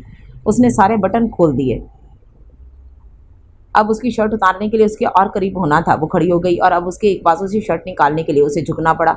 झुकने से उसका चेहरा बिल्कुल जैन के चेहरे के पास आ गया। बाजू ऊपर करके उसकी बाजू से शर्ट निकाली और अब दूसरे बाजू की बारी थी। इस बाजू में दर्द की वजह से वो नीचे बैठ गई, क्योंकि वो बाजू ऊपर नहीं हो रहा था। अब उसने दूसरे बाजू से शर्ट निकाली। अब उसे दूसरी शर्ट पहनानी थी, जो कि बहुत मुश्किल था। नूर ने उसकी शर्ट के दोनों बाजू जल्दी से पहनाए। अब वो फिर से बटन लगाने के लिए उसके सामने बैठ गई। जैन उसकी गैर होती हालत दिलचस्पी से देख रहा था। उसे नूर का शर्माना बहुत अच्छा लग रहा था। वो प्योर मशरकी लड़की थी। उसका शर्माना, झिझकना, कांपना बहुत अच्छा लग रहा था। वो कब से गौर से उसका चेहरा देख रहा था। उसने मशरकी हुस्न बहुत कम देखा था, लेकिन उसको देखकर उसे अपनी किस्मत पर नाज था। वो अल्लाह का शुक्र गुजार था जिसने ये कीमती और नायाब हीरा उसकी किस्मत में लिखा। दूसरी तरफ नूर कांपते हाथों से उसकी शर्ट का आखिरी बटन लगाकर जल्दी से उठने लगी, क्योंकि जैन की शर्ट में से तेज़ परफ्यूम की महक उसके दिमाग में छा गई। अब उससे मज़ीद रुकना मुश्किल हो गया। इससे पहले वो भागती, उसकी नाजुक कलाई जैन के हाथ में आ गई। जैन ने उसे अपने सामने सोफे पे बिठाया, उसका रुख अपनी तरफ करके उसे अपने साथ लगाया। अगर मेरी इतनी फिक्र करती हैं, मेरी तकलीफ़ आपसे नहीं देखी जाती, मुझे इस हालत में देखकर परेशान हो जाती हैं, तो फिर मुझसे दूर क्यों भागती हैं? मेरे करीब आने से आपको हिचकिचाहट क्यों? जैन ने उसके कान में हल्की सी सरगोशी की, जबकि नूर तो उसकी गंभीर आवाज़ सुनकर कुछ बोल ही नहीं पाई। शर्म से उसके ज़ुबान तालू से चिपक गई और गला सूखने लगा। बोले ना कुछ, मैं सुन रहा हूँ। अगर नहीं बोली तो सज़ा के लिए तैयार हो जाएं, आपको सज़ा मिलेगी। क्या आप सज़ा के लिए तैयार हैं? जैन ने फिर से सरगोशी की, जबकि अब नूर बाकायदा लरज रही थी। उसने आहिस्ता से ना में सर हिलाया। नहीं बोलेंगी इसका मतलब आप सज़ा के लिए रेडी हैं? जैन ने उसका ना का उल्टा मतलब निकाला। नूर के कुछ बोलने से पहले ही वो झुका और उसकी आंखों में, उसके गालों पर और फिर उसकी नाक, और इससे पहले कि वो उसके होंठों पर झुकता, नूर उसके सीने से लग गई। लंबी लंबी सांसें लेने लगी। उसने ऐसी सज़ा का तसव्वुर भी नहीं किया था। वो नहीं जानती थी कि जैन इस किस्म की जसारत भी कर सकता है। वो भाग भी नहीं सकती थी। एक तो उसका बाजू अभी भी जैन की गिरफ्त में था और दूसरा वो इस हालत में उसे छोड़कर जाना नहीं चाहती थी। इससे पहले कि वो कोई बात करता, दरवाज़ा नॉक हुआ। नूर उससे अलग हुई, खुद को संभाल कर काँपते हाथों से दरवाज़ा खोला। बुआ ने मुलाजमा के हाथ खाना भेजा था। नूर ने अपने और जैन के लिए खाना निकाला और दोनों खाना खाकर फारिग हुए। मुलाजमा चाय और कॉफ़ी बनाकर लाई और बर्तन समेट कर ले गई। जैन को अब सख्त नींद आ रही थी। वो बेड पर जाकर लेट गया। नूर भी चाय ख़त्म करके उसके बराबर आकर बैठ गई। आपको कुछ चाहिए? मेडिसिन नहीं लेनी आपने? कहीं दर्द वगैरह तो नहीं हो रहा? उस नूर ने फिक्रमंदी से पूछा। नहीं, मैं ठीक हूँ, आप आराम से लेट जाएं। मेडिसिन सुबह लेनी है, अब की मेडिसिन डॉक्टर ने नहीं दी, उसने उसे जवाब दिया। नूर भी बराबर आकर लेट गई। बिना आवाज़ के पढ़कर उसको दम करने लगी ताकि वो सुकून से सो जाए, और वो उसे दम करती रही यहाँ तक कि वो सो गया। वो अभी भी जाग रही थी। वो उठी और उसके पास आकर उसके माथे पे लब रख गई। वो सोचने लगी, क्या जागते हुए वो ऐसी जसारत कर सकती थी? आज वो बहुत परेशान हो गई थी। जिस हालत में उसने जैन को आज देखा था, वो उसे परेशान करने के लिए काफ़ी था। वो बचपन से खौफजदा थी काफ़ी। इस एक्सीडेंट के बाद से वो घर से बहुत कम निकलती थी बाहर। ज़्यादा वो घर ही पाई जाती थी। अगर उसे कोई बाहर निकलने का कहता तो वो नहीं जाती। इसकी शॉपिंग वगैरह हर चीज़ आज तक अम्मी करती आई थी और फिर उसकी भाभी करने लगी, और शादी के बाद उसको ज़रूरत ही नहीं पड़ी। हर चीज़ उसके रूम में मौजूद थी। पूरी की पूरी कबर्ड हर चीज़ से भरी पड़ी थी। वैसे भी उसे शॉपिंग का कोई ख़ास शौक़ भी नहीं था। जैन की सुबह सवेरे आँख खुली तो देखा नूर उसके बिल्कुल करीब होकर सो रही थी और उसके एक हाथ को अपनी गिरफ्त में लिया हुआ था। उसने मोबाइल उठाकर टाइम देखा तो 8 बज रहे थे। उसे अपनी और नूर की नमाज कज़ा होने का अफसोस हुआ। उसने आयशा से नूर का कंधा हिलाया। उठ जाए नूर, सुबह हो गई है, हम दोनों की नमाज भी कज़ा हो गई, 8 बज रहे हैं, उठें। जैन ने इसे वक्त का एहसास दिलाया। क्या 8 बज गए? मैं इतना लेट सोती रही। वो जल्दी से हड़बड़ी में उठी। उसका दुपट्टा सर से फिसल गया। आराम से क्या कर रही हैं? मैंने इसलिए तो नहीं जगाया आपको कि आप ऐसे हवास बाख्ता हो जाएं। जैन ने उसका हाथ पकड़ते हुए उसे होश दिलाया। वो मैं कभी इतनी देर तक नहीं सोई ना, इसलिए, और मेरी नमाज भी तो कज़ा हो गई। आज तक मैंने कभी नमाज कज़ा नहीं की। नूर अफसरदा सी बोली। मैंने भी कभी नमाज कज़ा नहीं की, आज पहली दफ़ा ऐसा हुआ है, जैन ने उसे बताया। वो उठी, फ्रेश होकर आई तो जैन भी फ्रेश होने के लिए जाने लगा। मैं आपकी हेल्प कर दूं? रात को भी आपके बाजू में दर्द था। वो ऐसा से जैन से बोली। मैं कोशिश करूंगा, अगर नहीं हुआ तो आपको बुला लूँगा, वो बोला। 5 मिनट गुजरे तो उसे जैन की आवाज़ आई। वो उसे बुला रहा था अंदर। वो अंदर गई तो उसकी शर्ट गीली हो चुकी थी और बाजू दबाकर खड़ा था। वो जल्दी से उसके पास आई कि क्या हुआ? मैंने आपसे बोला भी था लेकिन आपने नहीं सुनी, देखें सारी शर्ट गीली हो गई। वो उसके पास आकर बोली। नूर ने उसका मुंह धुलाकर टॉवल से साफ किया, उसकी शर्ट के बटन खोलकर उसे उतारा। रूम में चलें, आपको दूसरी शर्ट चेंज करवाती हूँ। नूर उसका बाजू थामकर रूम में ले आई। ड्रेसिंग रूम से शर्ट लाकर लाई और उसे सोफे पर बैठने को कहा। उसे शर्ट पहनाकर नीचे ले आई। सब ड्राइंग रूम में बैठे उनका इंतजार कर रहे थे। दोनों ने सबको सलाम किया। सब ने बारी बारी उसकी तबीयत पूछी। इनके बाजू में रात से बहुत दर्द हो रहा है दादा अब्बू। अभी भी दर्द है, बाजू हरकत नहीं कर रहा, कहीं कोई अंदरूनी चोट ना आ गई हो। मैं कह रही थी एक बार डॉक्टर को दिखा लें, तसल्ली हो जाएगी। नूर ने इन्हें मुखातिब करते हुए कहा। आपने बताया क्यों नहीं? रात को हम डॉक्टर को घर बुला लेते। रात से दर्द हो रहा है और अब भी नूर ना बताती तो आप तो ना बताते। ऐसी लापरवाही आइंदा नहीं होनी चाहिए, वरना हमसे बुरा कोई नहीं होगा। वो ज़रा गुस्से से बोले। आप लोग नाश्ता कर लें, फिर जैन को डॉक्टर के पास लेकर चलते हैं। फिरोज साहब ने कहा। तकरीबन 11 बजे वो उसे डॉक्टर के पास लेकर गए। डॉक्टर ने मुआयना करने के बाद इन्हें तसल्ली दी। परेशानी की कोई बात नहीं है शाह साहब, बाजू पर हल्का सा दबाव पड़ा है जिसकी वजह से दर्द हो रहा है। मैं क्रीम दे देता हूँ, इन्हें धूप में बिठाकर 2 दिन मसाज करें तो बाजू बिल्कुल ठीक हो जाएगा। एक बात कहना थी, मैं चाहता हूँ कि ये बात आपके इल्म में हो। ये मुझे एक्सीडेंट कम और किसी का प्लान ज़्यादा लग रहा है। इन्होंने प्लान के तहत मामूली सा हिट आप लोगों को डराने के लिए किया है ताकि जिस काम से इनको ख़तरा हो उनसे वो पीछे हट जाएं। मैं एक डॉक्टर हूँ, हर तरह के केस आते हैं मेरे पास। साफ बता सकता हूँ कि एक्सीडेंट किस नोयत का होता है। बाकी जैसे आप लोगों को ठीक लगे कीजिए। डॉक्टर ने अपने तजर्बे के मुताबिक उनको बात से आगाह किया। हमारी किसी से कोई दुश्मनी नहीं है डॉक्टर साहब, ना हमने कभी किसी का बुरा किया है, इसलिए परेशानी इसलिए परेशानी की कोई बात नहीं है। क्या हम इसे घर ले जा सकते हैं? आलम साहब ने बात समेटते कहा। जी जी बिल्कुल लेकर जा सकते हैं। ये क्रीम है, आप लोग 2 टाइम मालिश करते रहें, देखिएगा बिल्कुल ठीक हो जाएगा। डॉक्टर ने इन्हें जाने को कहा। उन्होंने जैन को घर छोड़कर सबको तसल्ली दी और ऑफिस चले गए। चूंकि सर्दियों का मौसम था, जनवरी के शुरू के दिन थे, नूर और जैन ऊपर आ गए। चूंकि बाहर सिक्योरिटी थी, घर के अंदर मर्दों को आने की इजाज़त नहीं थी, इसलिए ऊपर छत पर ही सब बैठते थे। नूर करीम साथ लेकर आई थी। अब फिर से जैन की शर्ट उतारनी थी ताकि उसे करीम लगा सके। उसने शर्ट उतारकर टेबल पर रखी और सिर्फ बुनियान में था। उसने जैन के बाजू पर मालिश करनी शुरू की। आहिस्ता आहिस्ता नरम हाथों से उसके बाजू को दबाकर मालिश कर रही थी। चुप क्यों रहती हैं नूर? आप लड़कियां तो इतना बोलती हैं कि चुप नहीं होती, और आप तो बिल्कुल की बात नहीं करती। क्या आप खुश नहीं हैं इस रिश्ते से? जैन ने पूछा। ऐसी बात नहीं है, मैं शुरू से ही बहुत कम बोलती हूँ, फिर घर से भी कभी ज़्यादा दूर नहीं रही, इसलिए। वो बोली, 2 बजने वाले हैं, कुछ खाएंगे तो बना दूँ? लंच का टाइम भी हो गया है। बुआ की हेल्प भी करवा दूंगी। नूर ने पूछा। नीचे ही चलते हैं, वैसे भी 2 घंटे काफ़ी हैं। अब बेहतर फील कर रहा हूँ, आराम से सबके साथ खाना खाएंगे। वैसे भी बुआ ने सब बना लिया होगा, वो 1:30 बजे दोपहर का खाना बना लेती हैं। जैन ने उसे आगाह किया। वो दोनों नीचे आए तो भाभी अफान के साथ ऊपर आ रही थीं। अरे आप दोनों तो नीचे आ गए, मैं आप दोनों को बुलाने ही आ रही थी। खाना लग गया, बस आपका इंतज़ार कर रहे थे। वो सब खाना खाकर फारिग हुए और ड्राइंग रूम में जाने लगे तो रिदा भाभी चक्कर आकर ज़मीन बोस हो गई। वो दोनों जल्दी से उनकी तरफ भागे थे, इन्हें उठाकर रूम में ले आए और जैन ने जल्दी से फैमिली डॉक्टर को कॉल मिलाई। लेडी डॉक्टर 20 मिनट में पहुंची। इन्हें रूम से जाने का कहा। डॉक्टर चेक करके बाहर आई तो दोनों परेशानी से टहल रहे थे। क्या हुआ? इन्हें कोई परेशानी की बात तो नहीं है? अचानक क्यों बेहोश हो गई? नूर उनकी तरफ आते हुए बोली। परेशानी की बात नहीं है, कमज़ोरी की वजह से चक्कर आए हैं। बाय द वे खुशखबरी है, बहुत बहुत मुबारक हो, वो माँ बनने वाली हैं। डॉक्टर ने खुशखबरी सुनाई। जैन ने इन्हें शुक्रिया कहा क्योंकि वो किसी का घर में जाकर चेकअप नहीं करती थी, उसकी रिक्वेस्ट पर आ गई। वो इन्हें दरवाजे तक छोड़कर आया। फिर आदिल को कॉल मिलाई। कहाँ हैं आदिल साहब? जल्दी घर आएँ और याद से मिठाई लेते आइएगा, बहुत बड़ा सरप्राइज़ है आपके लिए।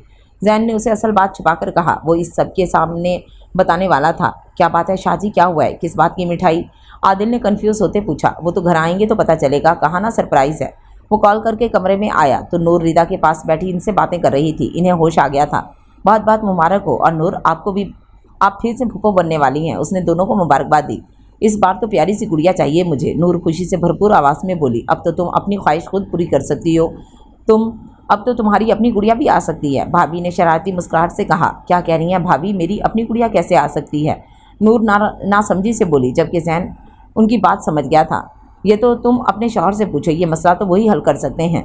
जबकि नूर को झटका लगा। बात समझ आने पर वो शर्म से भाग खड़ी हुई। वो सोच भी नहीं सकती थी भाभी जैन के सामने ऐसी बात करेंगी। वो सोच रही थी अब वो जैन का सामना कैसे करेगी। उसने शीशे में देखा तो उसका चेहरा शर्म से लाल टमाटर जैसा हो रहा था। शाम में सब इकट्ठे हुए तो आदिल के हाथ में मिठाई देखकर सब उसे हैरानगी से देख रहे थे।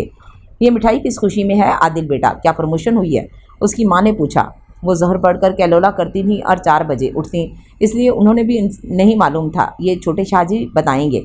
उन्होंने फ़ोन पर कहा मिठाई लेकर आना, आज कोई खुशखबरी है। उसने जैन की तरफ देखकर कहा। माँ जी, इनकी सच में प्रमोशन हुई, लेकिन फ़र्क सिर्फ इतना है कि वो प्रमोशन ऑफिस में नहीं हुई। वो शरारती अंदाज में बोल रहा था। उसकी आदत से अच्छी खासी दोस्ती हो गई थी, इसलिए उसे तंग कर रहा था। मैं समझी नहीं, अगर ऑफिस में प्रमोशन नहीं हुई तो फिर? वो फिर से बोली। मैं अब मज़ीद तंग नहीं कर रहा, मैं अभी सबको बता रहा हूँ। आदिल साहब के घर खुशखबरी है, इनके घर फिर से नन्हा मेहमान आने वाला है। फिर उसने जो कुछ दिन में हुआ सब बताता गया। मैंने आदिल को फ़ोन करके मिठाई लाने को कहा। जाओ आदिल भाभी के पास, वो तुम्हारा वेट कर रही होंगी, जाओ जल्दी से। चले भाई, मुंह मीठा करें सब। वो सबको मिठाई देते बोला और जो मुलाजमा प्लेट में डालकर ले आई थी। आप कब खुशखबरी सुना रहे हैं बरखुदार? हमें इंतज़ार है कब आप हमें भी ये हमारी ख्वाहिश भी पूरी करेंगे। दादा जान ने पूछा। अभी इन झमेलों से फारिग हो जाऊँ फिर कुछ सोचूंगा। अभी वो बात कर रहा था कि उसका फ़ोन बजा। उसने देखा तो कोई अननोन नंबर था। उसने कॉल पिक कर ली। कैसे हैं छोटे शाहजी? सुना है कल छोटा सा एक्सीडेंट हुआ है आपका। कुछ हुआ तो नहीं होगा आपको, क्योंकि वो तो एक ट्रेलर था। ब्लैकमेलर ने जैन की कॉल उठाते उसे चौंकाया। इस सब का क्या मतलब है और कौन हो तुम और क्यों कॉल की है? मुझे एक्सीडेंट के बारे में तो अभी तक किसी को नहीं पता। जबकि जैन अब फ़ोन स्पीकर पर डालकर दादा जान और नाना जान के दरमियान में बैठ गया। क्या करते हैं शाहजी? वजारत में होकर, एक गद्दी नशीन होकर फिर भी आप नहीं समझे कि वो एक प्रॉपर प्लानिंग के तहत हुआ है। कहना क्या चाह रहे हो खुलकर कहो, बात को घुमाना बंद करो, असल बात पर आओ। क्या चाहते हो? जैन ने खुद को कंट्रोल किया, क्योंकि वो जान गया था कॉल किसकी है। देखें शाहजी, साफ और सीधी बात है, आपका इस लड़की से कोई लेना देना नहीं है। आपको तो कोई भी एक से बढ़कर एक लड़की मिल जाएगी, उसको हमारे हवाले कर दें। और कमिश्नर साहब के साथ जो प्लानिंग कर रहे हैं उनसे पीछे हट जाएं। आप सोच रहे होंगे मुझे कैसे पता, तो पुलिस में हमारे भी कुछ जानने वाले हैं। अब सोच क्या रहे हैं बताएं, लड़की हमारे हवाले करेंगे या फिर से कोई प्लान बनाएं। याद रखिएगा, पहली दफ़ा तो हमने सिर्फ डराने के लिए मामूली सा हिट किया था, हर बार जान बच जाए ज़रूरी नहीं। उसने धमकी दी। पहली बात तो ये कि जब मेरा इस लड़की से कोई रिश्ता नहीं था तो मैंने उसे महफूज रखा। अब तो वो मेरी बीवी है, अब तो किसी कीमत पर उसे छोड़ने का तसव्वुर भी नहीं कर सकता। इतना तो तुम जानते हो कि सैयद ख़ानदान की औरतें अपने मर्दों के साथ कितनी महफूज होती हैं, और अपनी इज्जत की खातिर सैयद ख़ानदान हर हद पार करने वालों में से है। इसलिए यह जान से मारने की धमकी किसी और को लगाना, वरना अगली बार तुम्हारी भी हो सकती है। याद रखना, लाजमी नहीं कि तुम हर बार की तरह बचकर निकल जाओ। इस बार तुम्हारा वास्ता गलत बंदे से पड़ा है। तुम अपनी जान बचाओ, क्योंकि तुम अपनी बारी खेल चुके हो और अब मेरी बारी है। ऐसी मार मारूंगा कि तुम्हें पानी भी नसीब नहीं होगा। इससे पहले जैन कुछ और कहता, वो आदमी कॉल काट गया। वो लोग इस कदर बौखला चुके हैं कि वो भूल बैठे हैं कि धमकी किसको दे रहे हैं। मैं अभी कमिश्नर साहब से बात करता हूँ, जैन ने दोनों को कहा। वो कॉल से फारिग होकर दोबारा उनके पास आया तो जो बात इन्हें कमिश्नर साहब ने बताई, वो हैरानगी से एक दूसरे की तरफ देख रहे थे।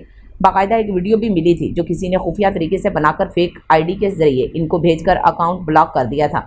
लड़कियों की किडनैपिंग और स्मगलिंग में वफाकी वजीर का हाथ था। वो सब तो मोहरे थे इनका करता धरता, और सरदार वफाकी वजीर था जो कि कितने सालों से सियासत का हिस्सा था और ख़ुद को एक नेक और फरिश्ता सिर्फ आदमी दिखाकर आवाम को धोखा दे रहा था। अब क्या करना है दादा जान, अब तो हमें सब इन्फॉर्मेशन मिल चुकी है, तो हम ये सब एक्सपोज कैसे करेंगे? अगर हम ये वीडियो भी दिखाते हैं तो कोई भी हमारा यकीन नहीं करेगा, उल्टा हमें सब गलत ठहराएंगे। वैसे भी वो मुकर जाएंगे और कहेंगे आजकल फेक वीडियो का दौर है, कोई भी इन्हें ट्रैप करने के लिए बना सकता है। हमें ये भी नहीं पता कि ये भेजी किसने है। हमारे दिखाने से उल्टा हमारी पोजीशन डाउन हो जाएगी, आवाम हमें गलत ठहराएगी कि हमने जानबूझकर ऐसा किया है। ठीक कह रहे हैं आप, ये सब इतना आसान नहीं लेकिन मुश्किल भी नहीं है। मैंने कर्नल से बात की है, सारी सूरत हाल से आगाह किया है। आज हम दोनों की उनसे मीटिंग है, तो ये सब इन्हें दिखाकर डिसाइड करेंगे कि आगे करना क्या है। आलम साहब ने कहा जैसा आप सबको मुनासिब लगे, लेकिन मैं चाहता हूँ ये सब जल्दी से ख़त्म हो जाए। नूर को ये सब पता नहीं चलना चाहिए, वो बहुत खौफज़दा रहती हैं। अगर ये बात इन्हें पता चली तो वो और डर जाएंगी और खौफज़दा हो जाएंगी। वो तो पहले ही घर से बाहर निकलने से डरती हैं। ये सब उनके लिए बहुत ज़्यादा है। जैन ने अपनी उलझन बताई।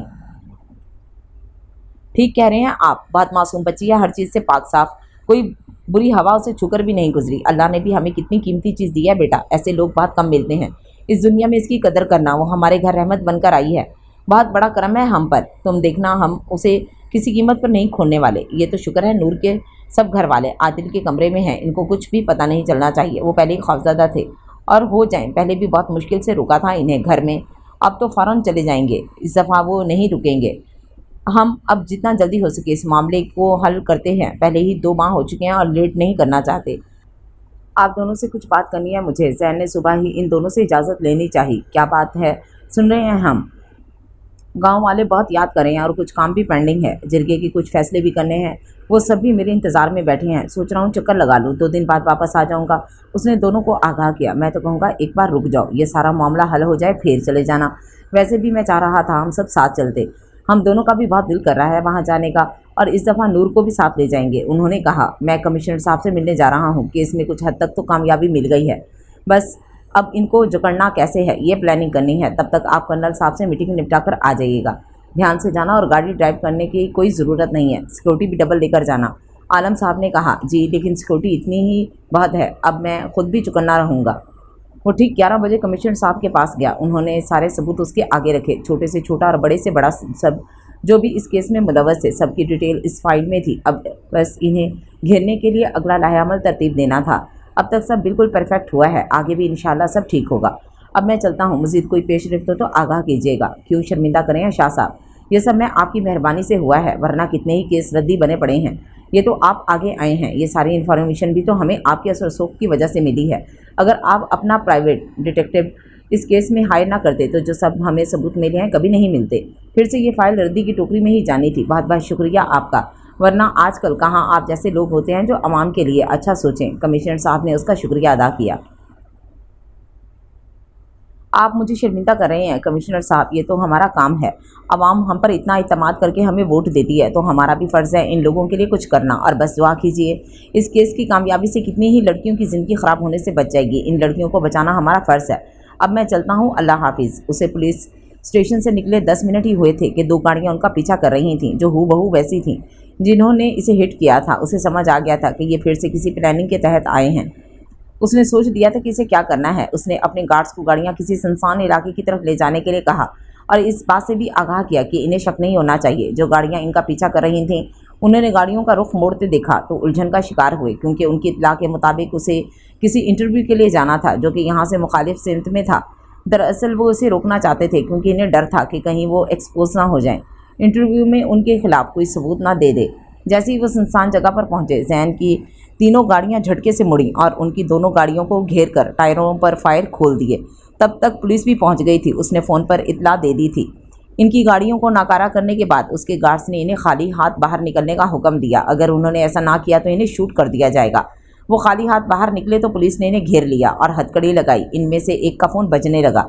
उसकी कॉल जैन ने उठाई। वो वही आदमी था जिसने उसे धमकी दी थी। कहाँ मर गए हो रफ़ीक, फ़ोन क्यों नहीं उठा रहे? अच्छा ये सब छोड़ो, बताओ काम हो गया या नहीं? ध्यान से, गोली सिर्फ टायर पर लगनी चाहिए। हमने उसे डराना है, जान से नहीं मारना। काम तो तुम्हारे आदमियों का तमाम हुआ है, जेल जाकर सलाम कर लेना। कहा था तुमसे, लाजमी नहीं कि हर दफ़ा तुम्हारी जीत हो। मैंने तुमसे बोला था हर बार तुम बच नहीं सकोगे। तुम शायद भूल गए हो कि मैं कौन हूँ। जैन ने फातिहाना अंदाज में कहा। कहाँ हैं मेरे आदमी? क्या किया है आपने उनके साथ? देखें छोटे शाह जी, मैंने आपसे पहले भी कहा था हमारी आपसे कोई दुश्मनी नहीं है। हमारे रास्ते से हट जाएं। हम नहीं चाहते आप बेकसूर मारे जाएं। उसने धमकी दी। तुम कौन होते हो मुझे मारने वाले? जिंदा रखने वाली और मारने वाली ज़ात अल्लाह की है। वो जिसे चाहे ज़िंदगी दे और जिसे चाहे मौत। अगर मेरी मौत लिखी है तो कोई भी नहीं टाल सकता। तुम जैसे लोगों की गिदड़ भभकियों से डरने वाला नहीं हूँ। जैन ने कहते ही कॉल काट दी। अब वो पुलिस के साथ सीधा थाने गया। इनके खिलाफ रिपोर्ट लिखवाकर उनके लिए सख्त से सख्त कार्रवाई करने का हुक्म दिया। अब उसका इरादा पंजाब असम्बली जाने का था, किसी ज़रूरी काम के सिलसिले में जो काफ़ी दिनों से पेंडिंग पे था। वो अपने बड़ों को सरप्राइज़ देना चाहता था। काम ख़त्म करते उसे रात के 8 बज गए। अब वो फारिग होकर सीधा घर आया। डिनर का टाइम हो चुका था। सब उसके आते ही खाना खाने लगे। डिनर करने के बाद लाइब्रेरी आ जाइएगा, ज़रूरी बात करनी है आपसे। आलम शाह ने जैन से कहा। आप खाना क्यों नहीं खा रही नूर बेटा?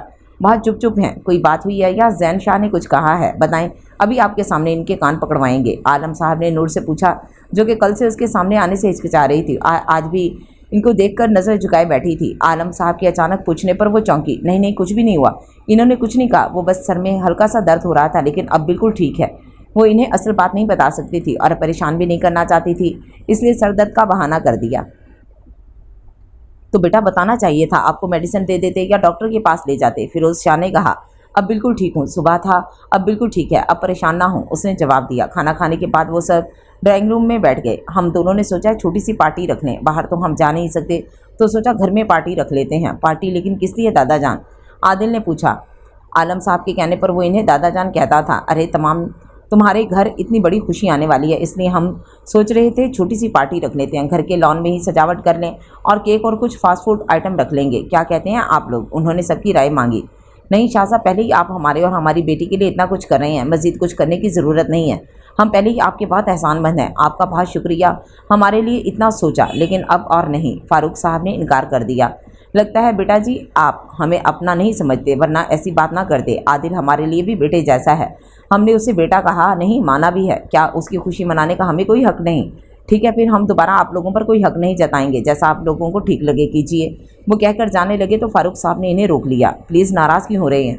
हमारी बात भी तो समझिए। पहले ही आप लोग इतना कुछ कर रहे हैं, इसलिए और लोगों को भी तो सोचिए। पहले ही हम आप लोगों के घर रह रहे हैं। आपकी गाड़ियाँ सिक्योरिटी के साथ हमें ऑफिस ड्रॉप करने जाती हैं। ज़रूरत की हर चीज़ के अलावा हर तरह की आसाइश और सहूलत मुहैया कर रहे हैं। लोग भी बातें बनाने लगे हैं, इसलिए मैं दुआ कर रहा हूँ कि जल्दी से ख़तरा टले और हम अपने घर जाएं। इसलिए प्लीज़ नाराज़ ना हो, हम भी मजबूर हैं। लड़की के माँ बाप को लोग किस हाल में भी जीने नहीं देते। उन्होंने अपनी मजबूरी बताई। जैसा आपको ठीक लगे, हम आपको फोर्स नहीं करेंगे। चलिए ठीक है, हम पार्टी नहीं करते, लेकिन घर में कुछ फैमिली के साथ मिलकर छोटा सा फंक्शन कर लेते हैं। हम सब इकट्ठे मिलकर छोटी सी पार्टी कर लेते हैं। किसी को बुलाते नहीं हैं, लेकिन खाना सारा बाहर से ऑर्डर करेंगे। अब इस बात पर आपको एतराज़ नहीं होना चाहिए। इस बार फिरोज शाह भी बोले तो उनको मानना पड़ी।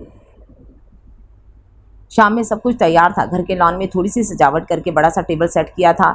7 चेयर्स लगाई गई थीं। एक साइड पर एक छोटे से साइज़ की टेबल सेट करके केक रखा गया। अफान नूर की गोद में था। सब साथ साथ खड़े हो गए। आदिल और रीदा ने केक काटा। सब साथ मिलकर क्लैपिंग कर रहे थे। केक सबको सर्व करने के बाद सबको खाना खाने के लिए बुलाया गया। सब मुलाजमीन के लिए भी वैसा ही इंतज़ाम किया गया था। उन्होंने सबको भेजा। अब वो सिर्फ फैमिली के साथ बैठे थे। खाना बहुत ही अच्छा था। सब ने बहुत ही रोगबत से खाना खाया।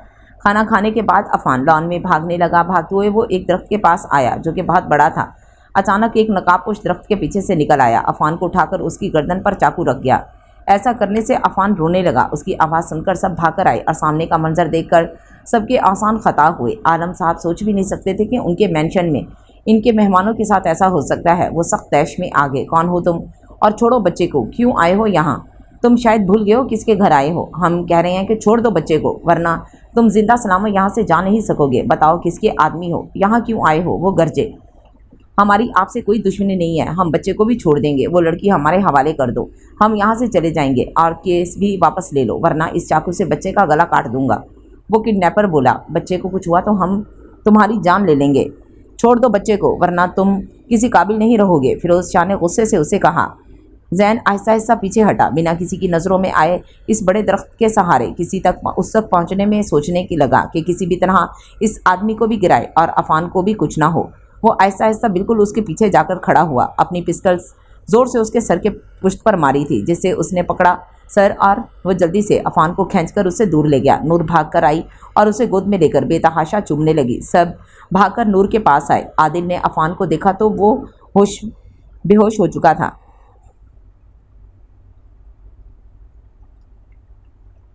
आदिल, तुम रीता के साथ जल्दी से इसे हॉस्पिटल लेकर जाओ, हम यहाँ सब संभाल लेंगे। मैं भी जाऊँगा साथ। फारूक साहब जल्दी से बोले, ठीक है आप लोग जाओ। नूर को अंदर भेजकर आलम और फिरोज साहब जैन के साथ मिलकर उस किडनैपर के करीब आए। तुम्हें पता है आज तुमने क्या किया है? जानते हो हमारे घर आए मेहमानों के साथ ऐसा कभी भी नहीं हुआ।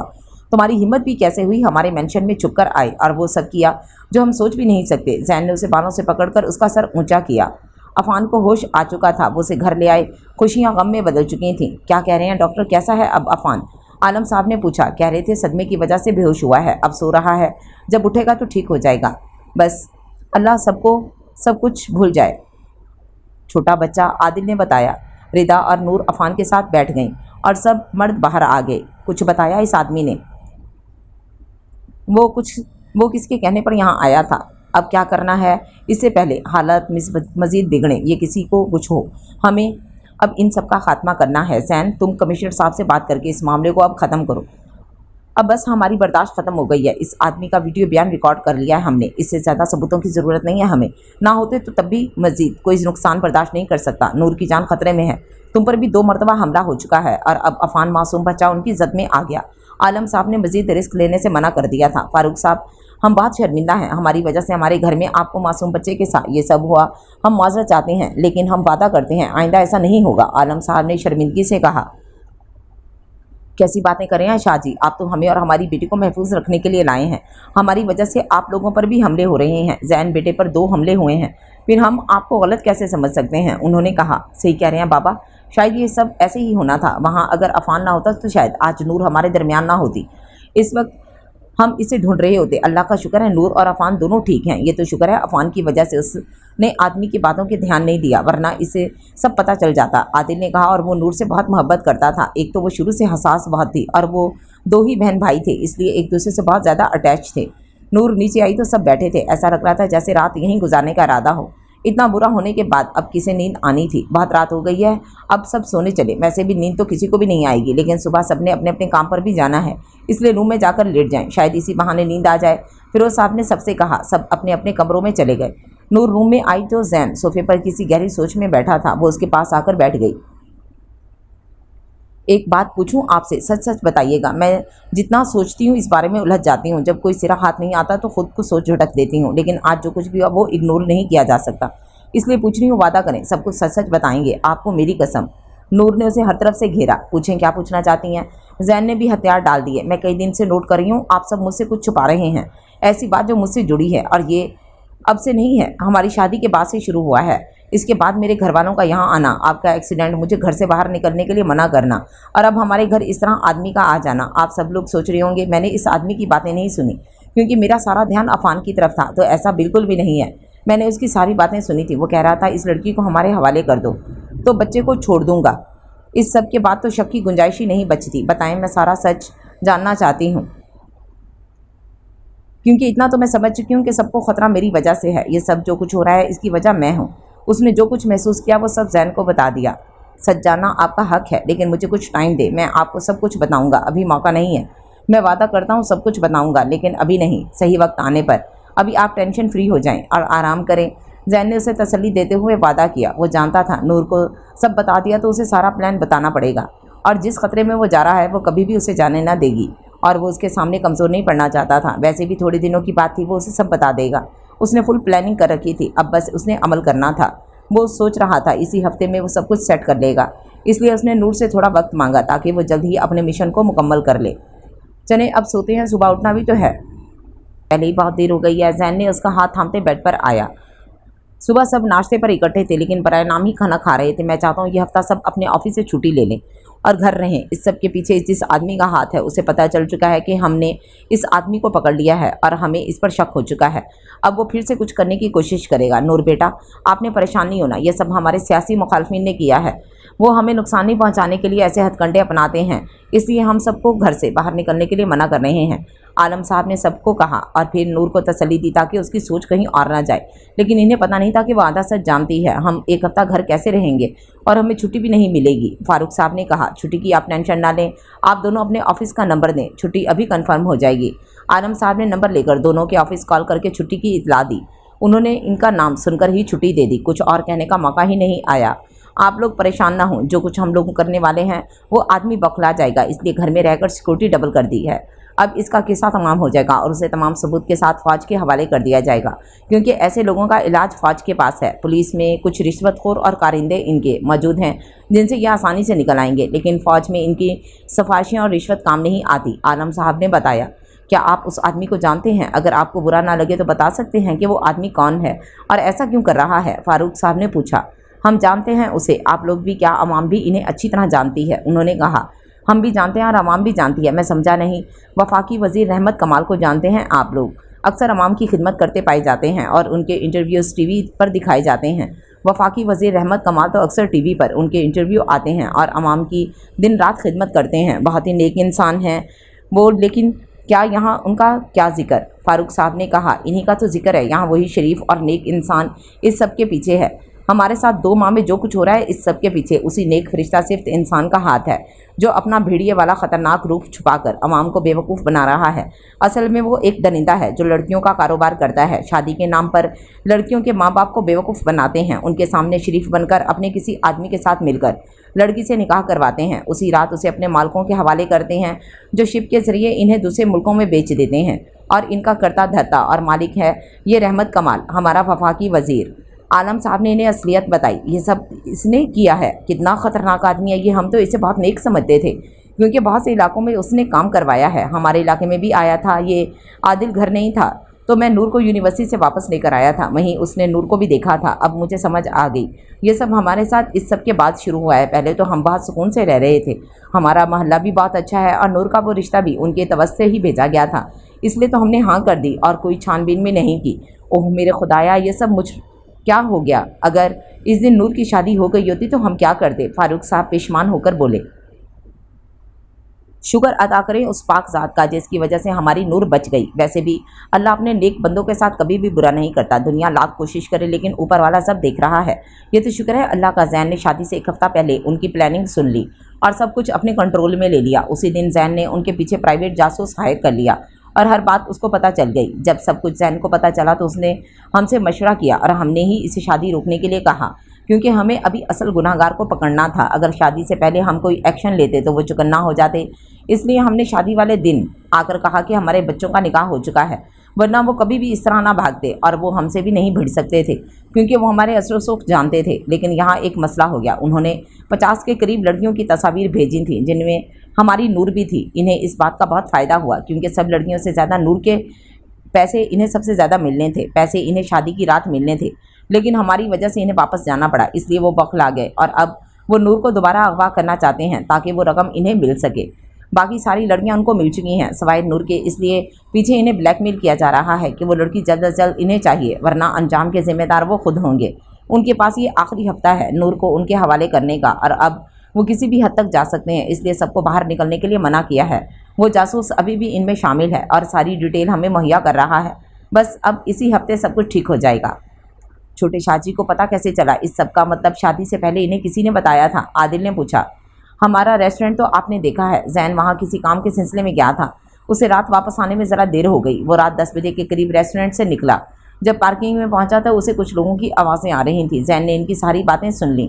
ये भी शुक्र था कि उसने शादी का दिन और मैरिज हॉल का नाम और टाइम भी उसी आदमी को बता दिया। वो रुखसती के बाद दुल्हन बनी नूर को बेहोश करके आधे रास्ते में किसी और गाड़ी पर अपने मतलूबा मुकाम पर पहुंचाना था। ये सब जैन ने सुन लिया, इसलिए हम लोग प्लानिंग के तहत शादी वाले दिन गए ताकि इन्हें सोचने समझने का टाइम ना मिले और गेम उनके हाथ से निकल जाए। आलम साहब ने गुजरा सारा वाक़या इनके गोशगुजार कर दिया। ये सब सुनकर तो नूर के घर वाले कुछ कहने के काबिल ही नहीं रहे। वो तो इनका जितना शुक्र अदा करते कम है। वो यही सोच रहे थे कि अगर उनकी बेटी उस दिन उनके हाथ लग जाती तो वो कहाँ अपनी बेटी को तलाश करते। हम लोग तो आपका जितना भी शुक्र अदा करें कम है। शाहजी, पता नहीं किस नेकी के एवज़ अल्लाह ने आप जैसे अच्छे लोग हमारी ज़िंदगी में भेजे। आपकी वजह से आज हम इज़्ज़त की ज़िंदगी गुजार रहे हैं। हमारी बेटी की इज़्ज़त और ज़िंदगी आप लोगों की वजह से महफूज है। हम तो आपके बहुत एहसानमंद हैं। फारूक साहब ने उनका शुक्रिया अदा किया। हम तो सिर्फ एक ज़रिया थे, वसीला तो उस पाकज़ात ने मुहैया किया। ये तो कुदरत के काम है। अगर उस दिन जैन उनकी सारी बातें ना सुनता तो आज हम सब यहाँ ना बैठे होते। हमारे बच्चों की शादी कैसे होती, ये हमारा कमाल नहीं है, ये तो ऊपर वाले का इशारा था जो हमारे दोनों बच्चों को मिलाना चाहता था। आलम साहब ने इन्हें हौसला दिया। आप टेंशन ना लें, अब सब कुछ ठीक हो जाएगा। हमारी सारी परेशानियाँ ख़त्म हो जाएंगी, फिर हम सब भी सुकून से रहेंगे। जैन ने इन्हें तसल्ली दी।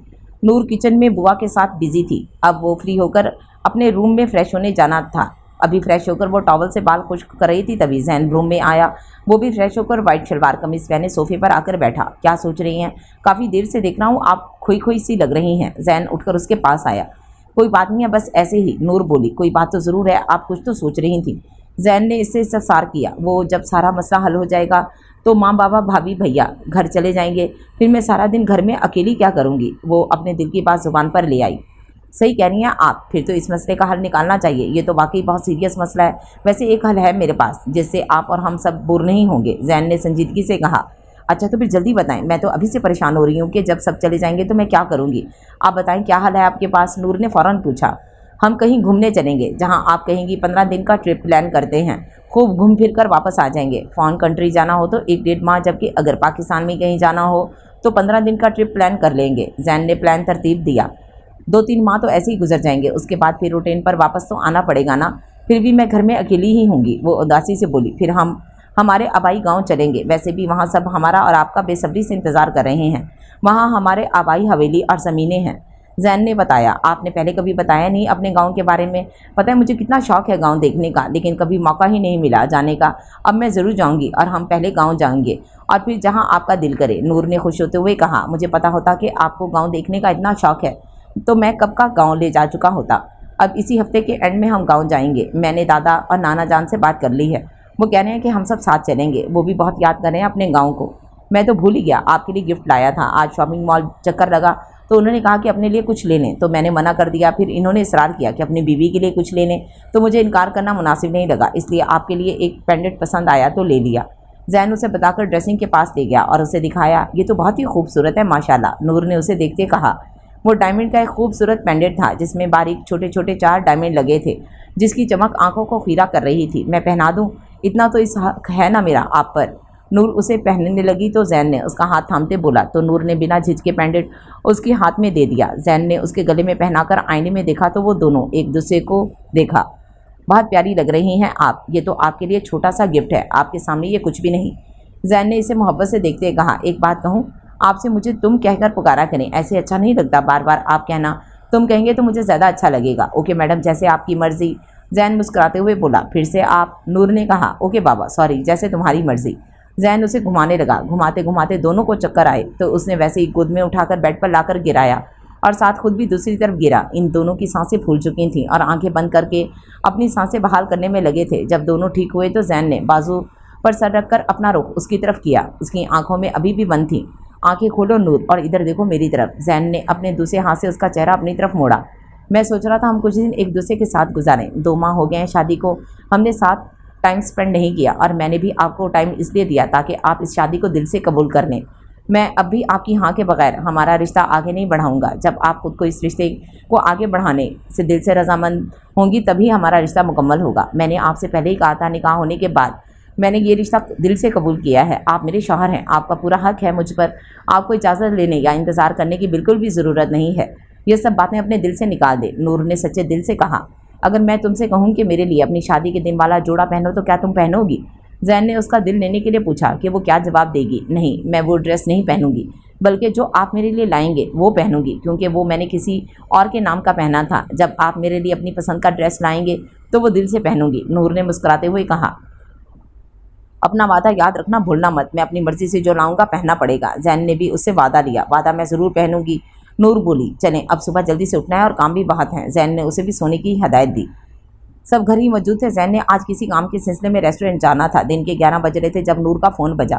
फ़ोन सुनते ही वो गाउन पहनकर अकेली ड्राइवर के साथ बगैर किसी को बताए रवाना हो गई।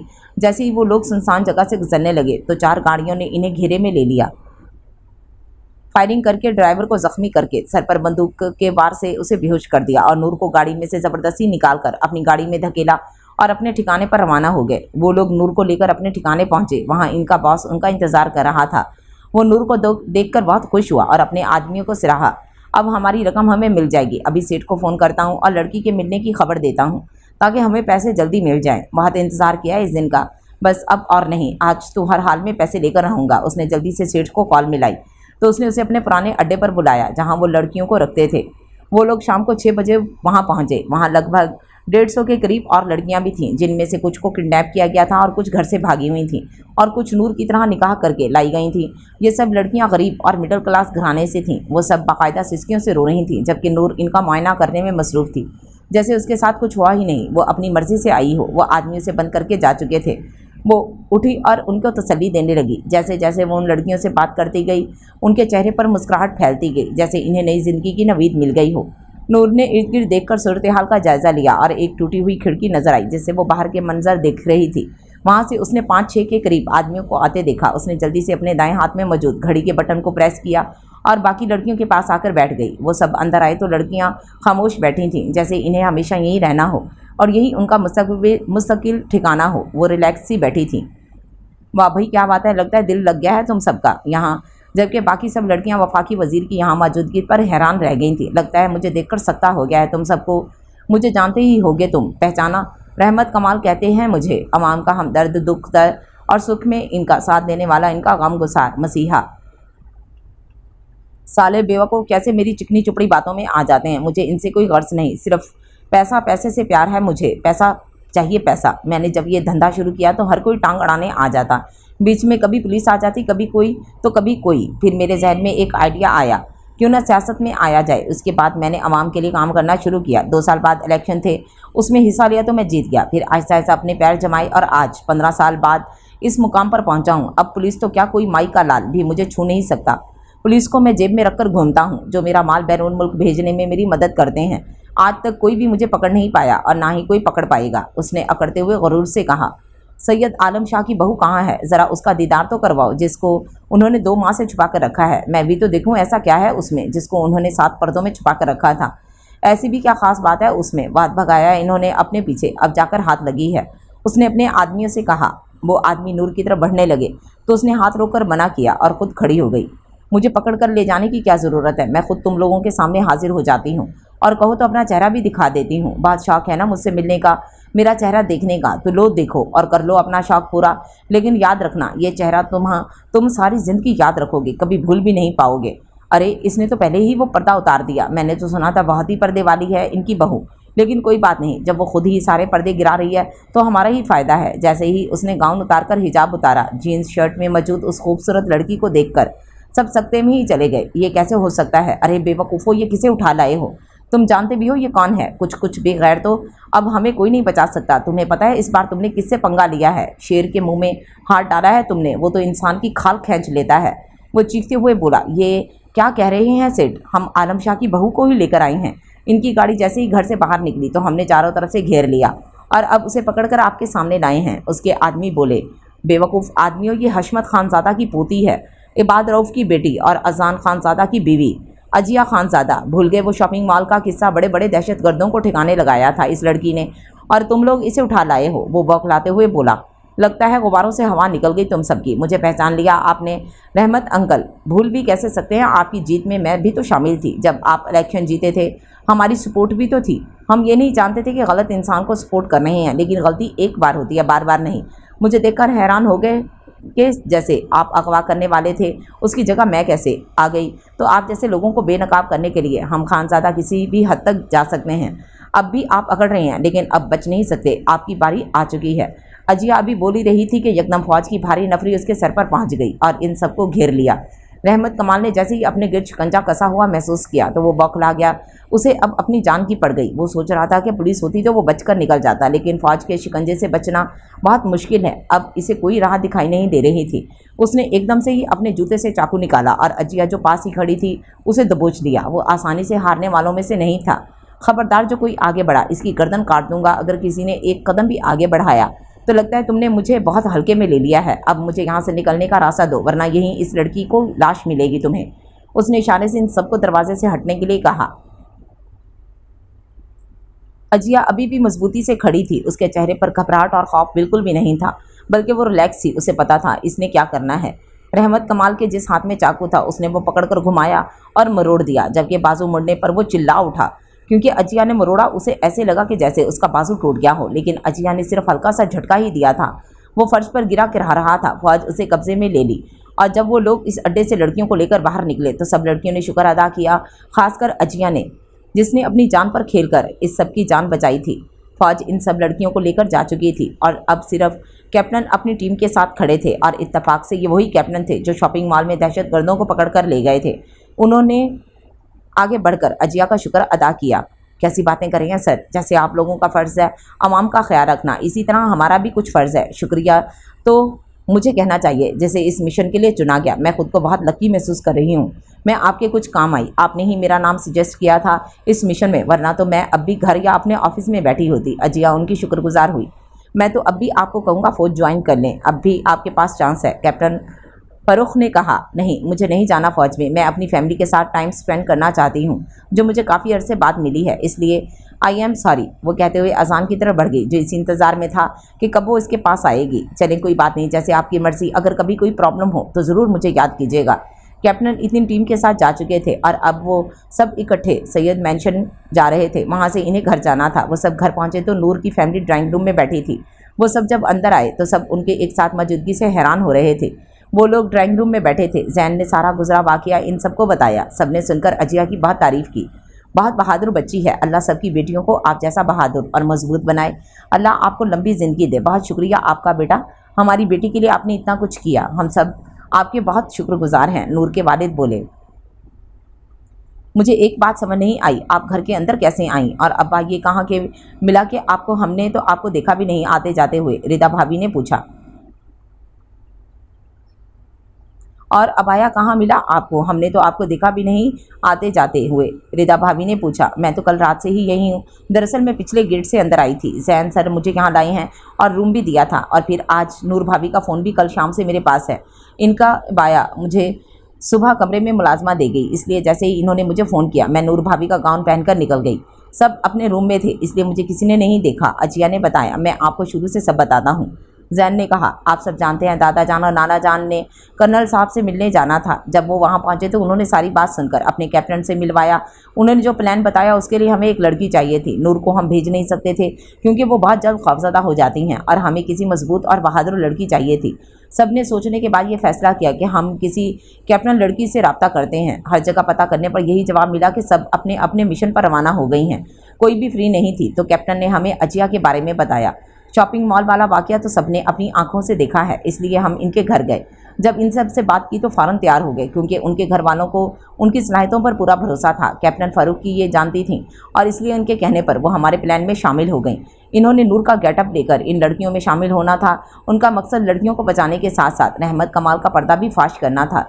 ये लोग भी नहीं जानते थे। जब अजिया के दादा जान को सारी बात बताई तो वो खुद भी हैरान हो गए थे। फिर मेरे पास इनको जो वीडियोस थी वो भी दिखा दी। इन सब ने हमारा साथ दिया। अजिया के अबाया में मैंने कैमरा लगाया था जो बिल्कुल छोटा सा था। जब वहाँ पहुँची तो उन्होंने जो बातें की वो रिकॉर्ड हो गई। तब तक फौज भी उनके आदमियों को हिरासत में लेकर उनके सर पर पहुँच गई थी। अचानक हुए हमले से वो भी घबरा गए थे। अब वो फौज के कब्जे में है। जैन ने सबको इन्हें बताया। हम पर कोई ख़तरा नहीं है। अब हम जैसे मर्जी चाहें बाहर जा सकते हैं, कोई पाबंदी नहीं है। आलम शाह ने कहा। शुक्र है अल्लाह का, आप सबका भी बहुत शुक्रिया। हमारे लिए आपने बहुत कुछ किया है। अब हम भी अपने घर जा सकेंगे। फारूक साहब ने कहा। इतनी भी क्या जल्दी है, चले जाइएगा, लेकिन अभी कुछ दिन रुक जाएं। फिरोज़ शाह ने कहा। नहीं शाह साहब, पहले ही 15 दिन हो चुके हैं, अब और नहीं। हम भी अपने घर जाना चाहते हैं। पहले तो हमारी मजबूरी थी, लेकिन अब कोई मजबूरी नहीं है।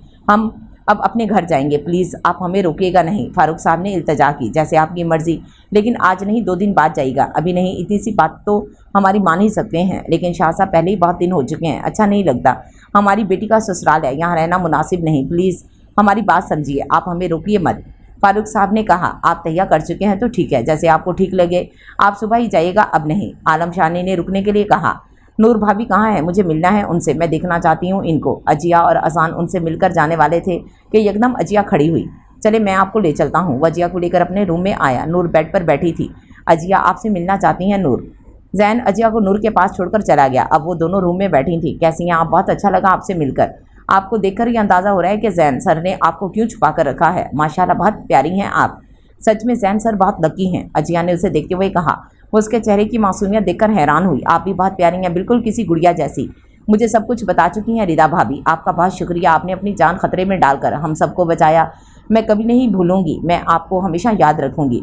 आपकी बहुत शुक्रगुजार हूँ मैं। नूर बोली, और शुक्रिया की कोई बात नहीं, मैं खुद बहुत खुशकिस्मत समझती हूँ जो मुझे इस मिशन के लिए चुना गया। पता है आपको, मैं हमेशा खुद को हर खतरे के लिए तैयार रखती हूँ।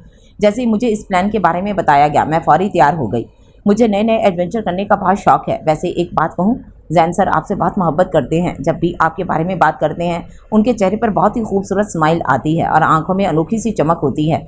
ऐसे इंसान बहुत कम मिलते हैं, और जिनको मिलते हैं वो उनकी कदर नहीं करते। आप बहुत खुशनसीब हैं जो आपकी किस्मत में ऐसा इंसान लिखा है। आप उनकी कदर करना, उनकी मोहब्बत का जवाब मोहब्बत से दीजिएगा। अजिया ने उसे जैन की मोहब्बत का एहसास दिलाया। मैं कोशिश करूंगी, और मैं जानती हूँ कि मैं बहुत खुशकिस्मत हूँ। जिनको वो मिले हैं वो बहुत अच्छे हैं, जैसे जीवन साथी की हर लड़की ख्वाहिश करती है, और मैं दुआ करती हूँ कि हर लड़की को उन जैसा जीवन साथी मिले। नूर ने कहा। एक बात पूछूं आपसे, शादी से पहले आपने देखा था उनको या शादी के बाद ही मुलाकात हुई थी? अजिया ने पूछा। मुलाकात नहीं हुई थी, एक बार देखा था उनको। यूनी में हमारे एनुअल फंक्शन में आए थे और मुझे प्राइज़ भी दिया। सब लड़कियां इनको जानती थीं सिवाय मेरे, क्योंकि मैं न्यूज़ सुनती ही नहीं और ना कभी सुनी है, इसलिए तो आपको भी नहीं पहचान पाई। मेरी दोस्तों ने बताया था कि ये जैन शाह हैं, ऑस्ट्रेलिया से हायर स्टडी करके लौटे हैं। बहुत खुशकिस्मत होगी वो लड़की जिसकी शादी इनसे होगी। तब मैं ये नहीं जानती थी कि मेरी ही शादी इनसे हो जाएगी। उसके चेहरे बताते हैं कि बहुत ही प्यारी स्माइल आई जिसे अजिया ने देखा। जैन, जो कि अजान के कहने पर अजिया को बुलाने आया था, दरवाज़ा खुला होने की वजह से सब सुन चुका था, और बहुत ही प्यारी मुस्कुराहट उसके चेहरे को छू गई। आपको अजान बुला रहे हैं, कह रहे हैं कि बहुत देर हो गई है। ताशफा का फ़ोन आया था, आपकी बेटी अजियारा भी रो रही है। दरवाज़ा नॉक करके अंदर आया। अजिया जा चुकी थी, वैसे भी रात के 10 बज रहे थे, उन्होंने पहुंचना भी था। कैसे हैं आप? ठीक तो हैं ना? बहुत देर से आए हैं, सुबह 8 बजे के गए हैं, अब आए हैं, फ़ोन भी नहीं किया आपने। नूर ने उसके पास आकर पूछा। वो अभी नमाज़ पढ़कर फारिग हुई थी, इसलिए दुपट्टा नमाज के स्टाइल में लिया हुआ था। आराम से, क्या हो गया? मैं बिल्कुल ठीक हूँ, आपके सामने हूँ, और जहाँ तक फ़ोन की बात है, टाइम नहीं मिला। एक बात तो बताएं, मुझे बताया क्यों नहीं आपने कि मुझे पहले से जानती हैं? अब भी मैं आपकी बात ना सुनता तो मुझे पता नहीं चलता। अब बोलें, चुप क्यों हैं? जैन ने उसे घेरते हुए कहा। क्या बताती आपको, इतनी सी तो बात थी। कोशिश की बहुत, पर हिम्मत नहीं हुई कि आपको याद है ये सब, क्योंकि आपने जैसे प्राइज़ दिया था वो मैं थी, क्योंकि आपने मुझे पहचाना नहीं था। नूर ने बात को घुमाने के लिए पूछा। सच बताऊं तो नहीं, क्योंकि मैंने आज तक कभी किसी लड़की को देखा ही नहीं। मेरे जहन में शुरू से ये बात रही है कि जब भी किसी को पहली मर्तबा देखूंगा, अपनी महरम, अपनी बीवी को देखूंगा, क्योंकि अल्लाह पाक फरमाते हैं नेक मर्दों के लिए नेक औरतें। इसीलिए जहन को कभी भटकने नहीं दिया, और देखो आज मुझे तुम्हारे जैसी नेक और मासूम बीवी मिली है, और मैं बहुत खुश हूँ। जैन ने बताया। एक बात कहनी थी, तुम्हारे घर वाले कल जा रहे हैं, मैं सोच रहा था कुछ गिफ्ट वगैरह ले आएँ जाकर तुमसे, इसलिए पूछ रहा हूँ कि इनकी पसंद नापसंद अच्छे से जानती होगी। उसने पूछा। इस सब की कोई ज़रूरत नहीं है, खामखा तकल्लुफ़ में क्यों पड़ रहे हैं? मैं तुमसे इजाज़त नहीं ले रहा, बल्कि पूछ रहा हूँ मेरे साथ चलोगी या मैं खुद ले आऊँ जाकर? जैन ने उसे खुफकी से घुरा। अच्छा भाई ठीक है, जैसे आपकी मर्ज़ी, आपको जो मुनासिब लगे ले आइए। मैं तो वैसे भी कभी शॉपिंग करने नहीं गई, मेरी सारी चीज़ें पहले अम्मी लाती थीं और फिर भाभी। शादी के बाद मुझे किसी चीज़ की ज़रूरत ही नहीं पड़ी, हर चीज़ मेरी कबर्ड में मौजूद है, और मुझे शॉपिंग का ज़्यादा शौक़ भी नहीं है। फिर किस चीज़ का शौक़ है आपको, मुझे भी तो पता चले, ताकि मैं अपनी बीवी के शौक़ पूरे कर सकूं। पढ़ाई का बहुत शौक़ था मुझे, जो कि अब पूरा हो चुका है, बाकी और कोई शौक़ नहीं है। शौक़ से याद आया कि आप मेरी ख्वाहिश कब पूरी कर रही हैं? मुझे इंतज़ार है कब आप मेरे रंग में ख़ुद को रंगेंगी। जबकि नूर उसकी बात सुनकर सर झुका गई, उसकी पलकों में लर्जिश वाज़े थी।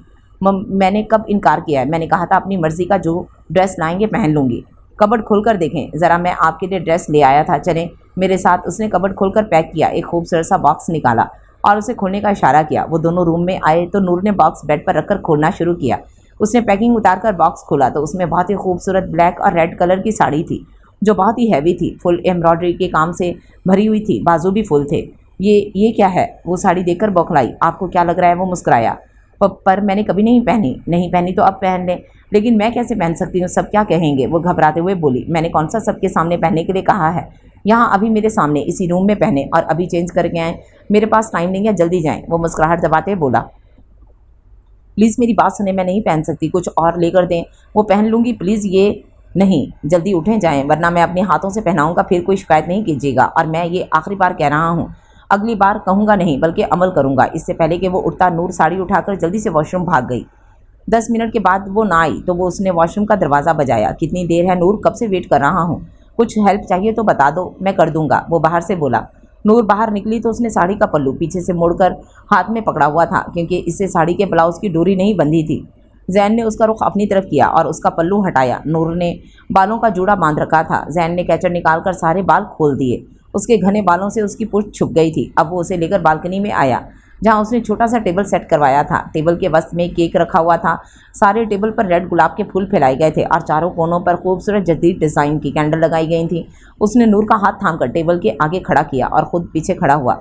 उसका हाथ अपने हाथ में लेकर नाइफ पकड़ा और केक काटा। उसने वैसे भी केक का पीस लेकर नूर को खिलाया और उसको भी खिलाने का इशारा किया। नूर, जिसकी पुश्त जैन के सीने से लगी थी और एक हाथ उसके हाथ में था, वो शर्म से दोहरी हो रही थी। उसने कांपते हाथों से उसे केक खिलाया। जैन ने उसे घुमाया और कमर से पकड़कर अपने साथ लगाया। नूर ने लाइट सा मेकअप करके रेड कलर की लिपस्टिक लगाई थी जिससे उसकी खूबसूरती मजीद निखर गई थी। जैन की तो नज़रें उस पर से हटी नहीं रही थी। वो तो जैसे हर चीज़ ही भूल गया। उसने उसे गोद में उठाया और बेड पर ले आया। बेड पर बिठाकर उसने साइड टेबल से एक रेड कलर का केस निकाला जिसमें बहुत ही खूबसूरत बारीक चेन की तरह पायल की चूड़ी थी। जैन पायल हाथ में लेकर बैठा और साड़ी थोड़ी सी ऊपर करके उसके पाँव में पहनाने लगा। नूर ने अपना पाँव पीछे करने की कोशिश की तो जैन ने उसका पाँव थाम लिया। नूर की झिझक फितरी थी। जैन ने दोनों पाँव में पायल पहनाकर उसका हाथ थामा और बिल्कुल पायल जैसा एक ब्रेसलेट उसके बाजू में पहनाया। बहुत खूबसूरत लग रही हैं आप, इतनी कि मैं तारीफ भी बयान नहीं कर सकता। पता है ये चीज़ें मैंने उसी दिन के लिए संभाल कर रखी थी। और पता है कब ली थी ये चीज़ें? जानना चाहेंगी? ये सब मैंने हमारे वलीमे की शॉपिंग के दौरान ली थी। तब मैंने आपका चेहरा अपनी नज़रों में रखकर ख़रीदी थी। अब आपके पहनाने पर मुझे क्या फ़ील हो रहा है सच भी नहीं, सोच भी नहीं सकती। मैं आज बहुत खुश हूँ। हमारी नई ज़िंदगी का आगाज़ इस कदर खूबसूरत होगा मैंने सोचा नहीं था। आज मैं आपको बता रहा हूँ कि मुझे पहली ही नज़र में आपसे मोहब्बत हो गई थी। और जानती हैं, हमारी पहली मुलाकात किचन में हुई थी। पता है मुझे हंसी आती है जब मैं सोचता हूँ मैंने उस दिन बुआ जी से पूछा कि ये लड़की कौन है और हमारे घर में क्या कर रही है, क्योंकि हमारे घर में कभी कोई यंग लड़की नहीं आई। यहाँ तक कि मुलाजमा भी हम ज़्यादा उम्र की या शादीशुदा रखते हैं। तब उन्होंने मुझे पता है क्या कहा?